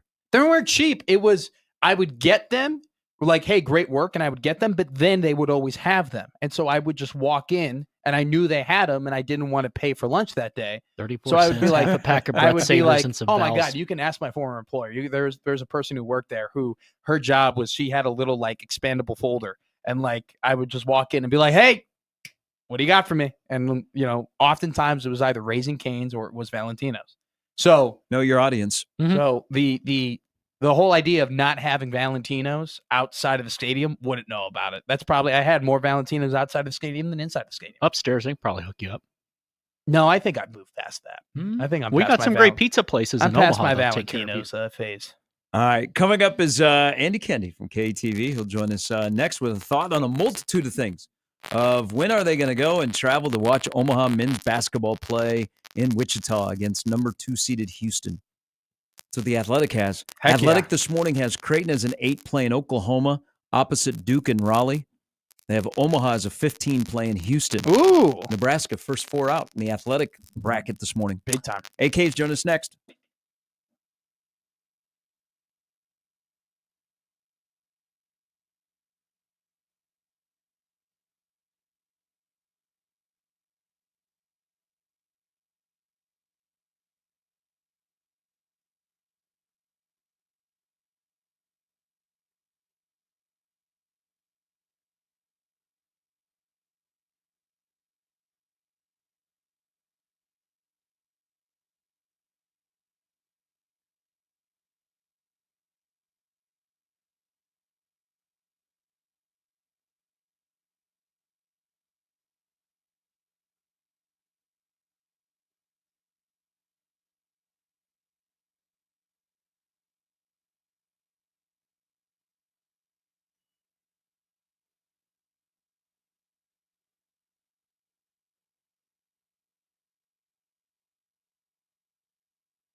All right, one down in the television anchor world in Omaha.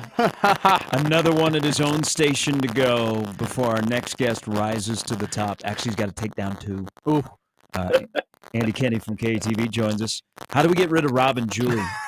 I don't know, man. I don't know. Well, John Nicely, former sports guy. Yes. I'm all ears. Hey, did you? He was a sports guy. John Oakey was a sports guy at 7. Sure. Did you ever get tempted to move to a news anchor role? Well, not only tempted, boys, but I was tested in Milwaukee for a little bit, and let's just say the test didn't go that well because I'm still doing sports. They had me doing mornings in Milwaukee for about 6 months, but yet still covering games. Mm-hmm. It was the most, I have 3 children, and that period of time where I was doing mornings and yet covering like games at night or football games in Green Bay or Madison, that was the most sleep deprived I've ever been. Yeah. It got to the point where my wife is like, "Listen, you gotta keep both feet on one area," and so that kind of ended that experiment. But no, I'm willing to evolve. So whatever they want to do, I'm like Rocco Spindler. Show me the money, baby. Or, Rod Tidwell, right? That was the yes, show me the money. Yes. Guy. I thought you were going to say, I'm like Rocco Spindler. I'll fill in anywhere. No. Monetary. That's right. Well, that too. I'll fill in anywhere. Yeah. I'm a team guy. Yeah, I would love to see you anchor news. Yeah. Well, it got to the point too, fellas, where sometimes in Milwaukee, where there would be like a major weather event, and we had so much. Yeah.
Well, a couple of things come to mind. One is the weather reporting that I had to do during major snowstorms in Milwaukee. Haven't had to do a ton of that in Omaha, thankfully. But I was actually, this is going to date me a little bit, fellas, but and I don't want to bring the mood down, but during 9/11, I was forced into doing some news reporting that day, and that was something I will never forget, just because of the temperament and tenor of what was going on in the world that day. And it was something, everybody remembers where they were if they were alive on that day. And I certainly remembered vividly what happened that day and what my role was. I had to cover school board meetings and what they were going to do moving forward in the school. Sure. So that was just one of those deals where, you never forget. But, we do so much, guys, where, kind of leads me to this. We do so much, which is outside of the X's and O's and stuff. I remember doing an interview. I interviewed Al Michaels once, right after. And the only reason why I bring this up is because I brought up the 9/11 thing. So the Packers were playing the then Washington Redskins on a Monday night on the first Monday Night Football game after 9/11, and that was when ABC still carried those games. And I was because we were an ABC station, the Monday Night Football still on ABC, and Al Michaels was doing the game, and I was fortunate enough to talk to him. I talked to him a couple times in my career, and I wanted to ask him what the difference was, preparing for a game like I was doing a 9/11 broadcast, the game, the celebration of football after that tragic event, and comparing that to what the world was like during the 1980 Miracle on Ice, and he basically said it was almost apples and oranges because of what transpired. But certainly, sports can give you a level of escapism that like no other. Sure. That kind of can remove you from the real world, and that's what I think makes sports great. And the fact that they're so unpredictable. I mean, sometimes you can say pencil in the Eagles and Chiefs, and the Eagles and Chiefs show up, but sometimes it doesn't happen that way. Or sometimes you say, hey, Nebraska basketball has lost 6 in a row, their season's done, and then all of a sudden they beat 2 ranked opponents, and you're saying, where has this team been for the last 2 weeks? Yeah. That's why sports are great. Most impressive thing that Matt Rule's done in the last month.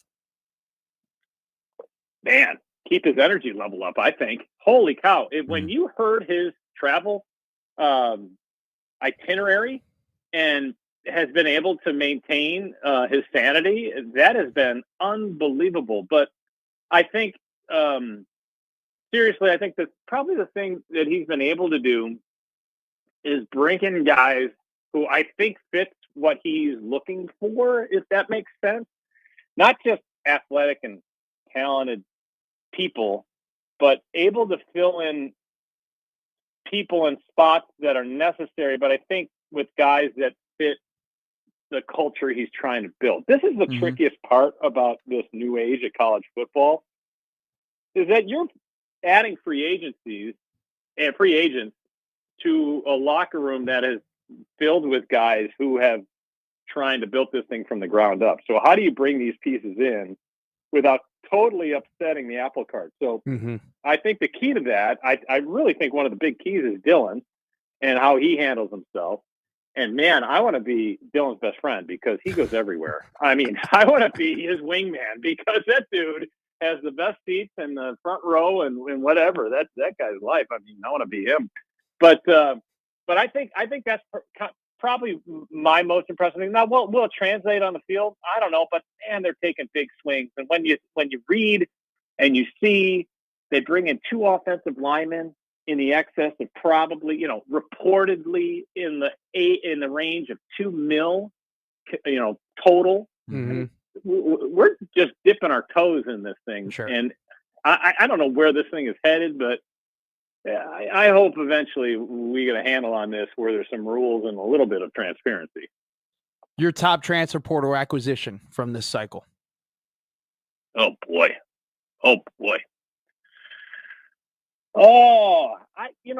That's a great question. There's a lot of good ones. Yeah. Like there's a lot of impact guys. I think I go back to, I think I like the receivers, but man, they need that pass rush, and so the Nweri guy and Jalen George, George and the other kid, the guy from Indiana and Oklahoma. What's his name? Sean McCullough. McCullough. I think between him and Nweri, I think those are the 2 guys that may reap the biggest dividends. But quite honestly, if you're being straightforward, how about Kevin Galick? Huh? The long snapper. I mean, honestly, I looked last night. Sean and I had been talking. Sean Callahan and I, we've kind of been set on this 10 block kicks number, right? Well, I looked last night on NCAA.com. It's actually 11. They had 11 kicks blocked. 7 kicks and 4 punts officially on the sheet. I mean, you got to probably go back to when like they played with an oblong ball back in the day with no helmet. When you'd have it, I mean, those numbers are atrocious. That's crazy. And so if Matt Rule says, and I know that he was probably protecting some of his guys, but saying, hey, snapper was the issue. You bring in a snapper, hopefully that fixes the problem. Now, I don't think there's ever been more pressure on a long snapper in the history of college football than Kevin Galick, but hopefully the kid has a good head on his shoulders. Because we've never talked about long snapping more in the last 12 months than we have in this period of time. Hey, we have a segment for you. When Creighton's schedule slows down here a little bit, you bring Ashworth into the chai and you have him recreate the banked 3 from the corner. See if he can do it again. 100%. 100%. I tell you, I don't want to play horse with that kid. No, that actually might, like, Satilli could be a good, like, he looks like he's a good hooper. Maybe you ought to have those two play horse. Yeah. I like that idea a lot. I mean, for that shot to go in. Oh, and the beauty of that was that how awful the previous shot was, and for to have him have the confidence to just go up and just let it fly. And sometimes when Max says that he's been in this business 3.5 decades or whatever, and he's never seen something like that to win a game, that's saying something, right? And that's going back to the original comment. That's why you love sports, because you see stuff that you don't ever see, and it happens. Like you never know when it's going to happen, and that wins a game for Creighton. And really, a game that was one. You got to win some that you look back and you say, "Whew, that was a lucky one." And yeah, I think they would agree that they're fortunate to have that one. But you need that if you're going to make a run in the NCAA tournament. They've got it, and hopefully Nebraska can keep it rolling, and hopefully UNO can continue banging the trash can. That'd be nice. That would be awesome to see all three teams in March, because it would be a unbelievable couple weeks in this area if that happened. It would be wonderful, and you and I would be in the same place, because I know you'd go choose to follow the Mavs. Absolutely, baby. I like first timers, as you know. All right, we appreciate it as always, my friend. Thanks, boys. Have a good week. See you, Andy. All right, that's Andy Kennedy. All right, well, Jimmy, we've got a chance for somebody here at the end of the show to win $100. We do, and so that way, to make it easier for Josh and Connor to get in here and do their thing, when you hear it, just email me, Jimmy at wait, where do we work? 1620thezone.com. I almost said one of my old stations. Jimmy at 1620thezone.com. JIMMY, spelled correctly when you hear it, and then we'll go from there. All right. We'll have to get it queued up here. There you go. So you buy me a little bit of time. Oh, we might do it for me. Do we want to guess what Super Bowl you think it'll be from?